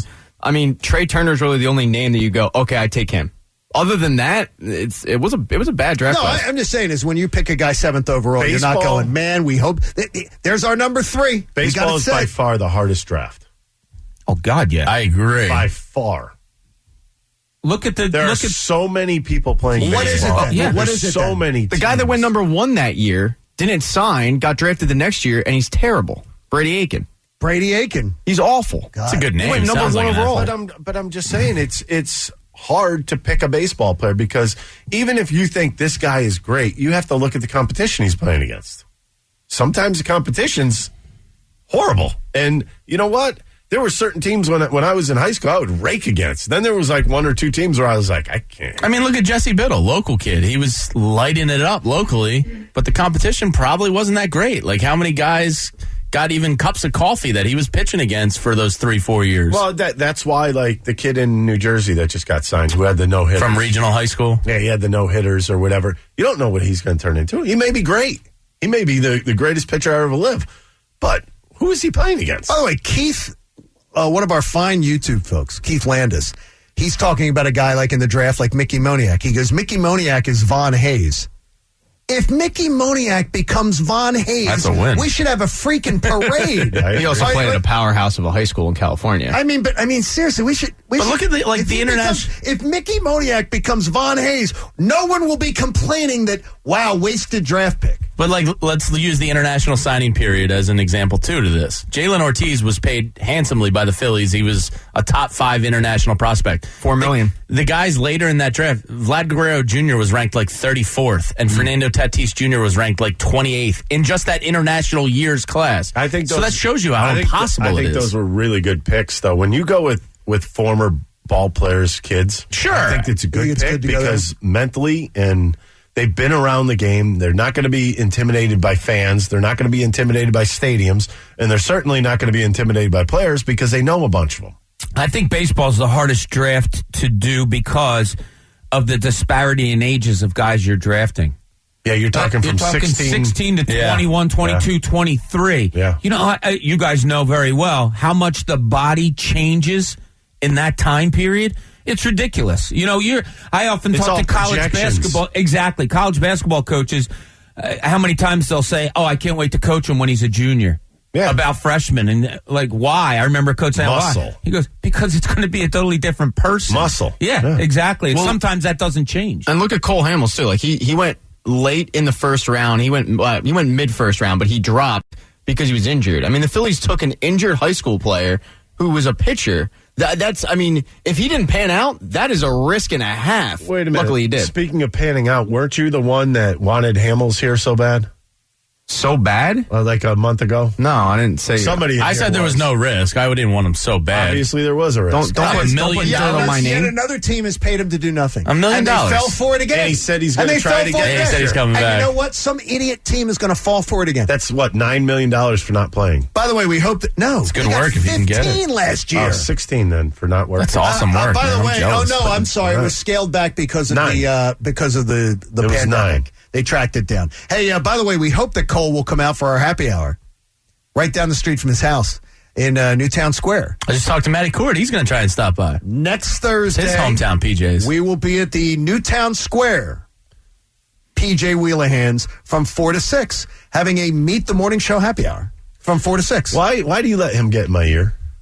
Oh, he doesn't have a choice in that. He doesn't have a choice. He gets to do it. I was nicely asking that you don't throw dirt on my name when it's Jamie who's the one with the scorching hot takes. I'm the football hot takes. It's kind of hard. Jamie you walk, you throw dirt on you. I don't have hot takes, Rick. I said it's $1 million risk. There's no downside to try. And some other team will I don't care about John next year, Middleton's $1 million. And then Cole won't be able to pitch because he will get injured throwing a medicine ball. But I mean, if you saw on like social media, everybody, why not Cole? Why not Cole? I'm like, it's not the same guy that was here. Sakes. Absolutely. And all I needed him to be was a 5. You know what? Cole Hamels, though, he was the greatest, man. And he can come in here and be better than anything we got. If Cole Hamels was healthy, is he better than option than Matt Moore? We don't know. Well, we don't because he got hurt. Right. Again. But again, I don't care about John Middleton's money. You don't like Matt Moore? It. Come on, Matt Moore. I mean, seriously.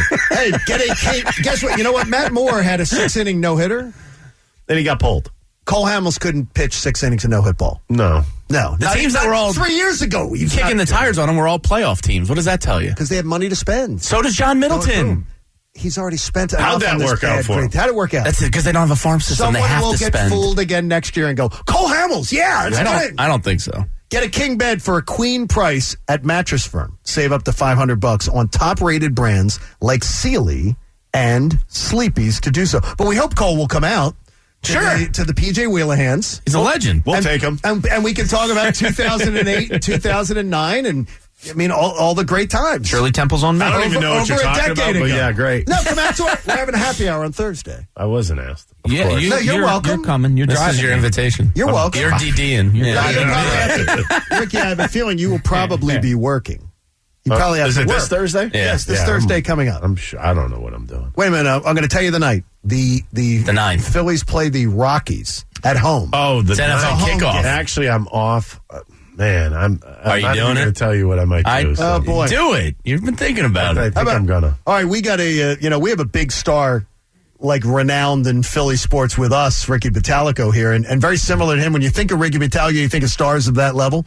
Brian Dawkins announced earlier today that B-Dawk will be at FanFest. Don't sell yourself short, Rick. Don't sell yourself short. Fans love you. Go ahead, Pat. You want to jump in on the short stuff? Nope, I don't. It doesn't feel good when you do it to me, so I won't do it to you. I don't care. Pat, you're the bigger man. In this situation, yes. Save it, Guy Smiley. This is a good cut for our listeners. Cole Hamels is the crazy ex-girlfriend who sends the "What's up" text. Sometimes you answer those texts. Depends on how many you've had. Someone's getting drawn in again. What time of night am I getting those texts? Someone's going to get drawn. You better not be getting any of them. 3 a.m. and your wife punches you right in the mouth. And then you'd be in big The Cole trouble. Hamels Nostalgia Tour is brought to you by PropSwap.com. Football is here, and our birds are 100-1 to win it all. 100-1, that's crazy. So make 2 tickets, hold on to one of them, sell the other, bet on PropSwap this season for a big profit. Lewis wants to know, does Jamie play golf with Middleton at the country club? Yeah. It's a legit question, do you? No, he's not slumming it where I play. Scholarship winner. Jamie Spend money. I don't really give a damn about his money. Phillies, by the way, since 2 years before the pandemic, has spent the third most money in Major League Baseball. It's because they don't have a farm system. From top to bottom, that includes spending on their farm system. So they just have, now, hopefully, they're going to start to draft well. How long is that going to take? It's only been a decade, Rick. Come on. You don't rebuild your minor league system in a day. It's a 4-year process. It takes time. At least. Absolutely. Yeah, at a minimum, yeah. It does. You trade Nola, you get 3 or 4. You think so? Wow, dead silence. Wow. We debated it earlier. I'm good either way. I'm good on gambling on them next year or listening to offers. My whole thing, if you could get something that you're happy with, then you do it. If you don't, oh well. Yeah, you gamble on they're kind of in a win-win position. Right. He could improve and be the pitcher he was, or you can get something decent for him. And then you have the whole Rhys Hoskins thing. I mean, if there's Come on, no DH. Come on, DH. Oh, no, we need that. That's a must. I got to tell you, I mean, you got to love Rhys Hoskins for what he does. He tried playing hurt. I mean, he's tried everything. And this is a guy that Are you demanding I love him? That got grilled because of he took a lot of grief because of Gabe Kapler in that situation that was here. They changed his swing. We love it. He went into that garbage, I'm going to lift everything, and then all of a sudden worked his way out of it, man. You got to give him a lot of credit. Absolutely. For what he did. So I have to love him, though. I don't have to love him. Can I just You should love him. He's a good guy. Can I respect? He works hard. Can I respect does a lot in the community. He You does, can like him. You don't have to love him. Can I respect that part that you just said? He didn't play for the Braves, so I don't know which way you're going to go. Respect it and go, hey, Rhys Hoskins, don't lecture us. Don't lecture us. Reese is Reese. I remember. Be nice to these guys. He's the be nice to the rest of my teammates. I mean, that was my fault. Go write about the good stuff too. Yeah.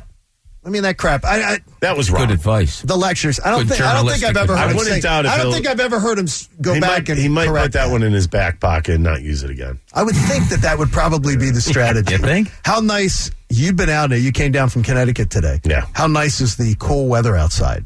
I don't like it. I like 95 degrees and hazy hot. Bob loves the heat. Oh, I love the heat. I hate it. I used to love this weather. It felt so good this morning coming out and just feeling that cool air. Why? Football. You're a winter guy, aren't you? No, I like fall and spring.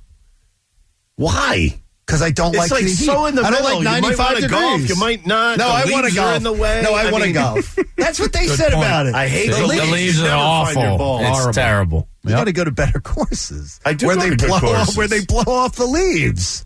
Yeah, but I'm not in the fairway. Ricky's in the fairway. Go to Riverwinds. There's no leaves there. You're a good golfer. You can take care of all business there. Yeah, I don't have a problem. I'll beat all your asses on the course. I don't doubt it. We look forward to getting to do that this spring. I'll put $1,000 on it right now. Me against you. Wow. How many strokes are you giving Bob? None. What? He's giving me a stare down. That's not my problem. I'm just looking at you, dude. Just looking at you.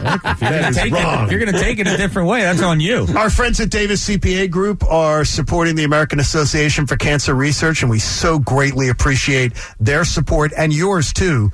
Go to aacr.org/fanatic, aacr.org/fanatic, and make a donation today, $5, $10, $20. It all matters, and you guys are making a big difference. There's 17 million of me out there, and I know that scares you. There's 17 million cancer survivors, and we thank all of you for your support of great charities like the American Association for Cancer Research. We will be back on Tuesday, and we hope everybody has a wonderful, refreshing 3-day weekend because we're ready for football season, and it unveils on Tuesday right here on the John Kincaid Show. Have a great week. Hunter Brody in for the Cuz with our own Connor Thomas, the turncoat, next here on The Fanatic.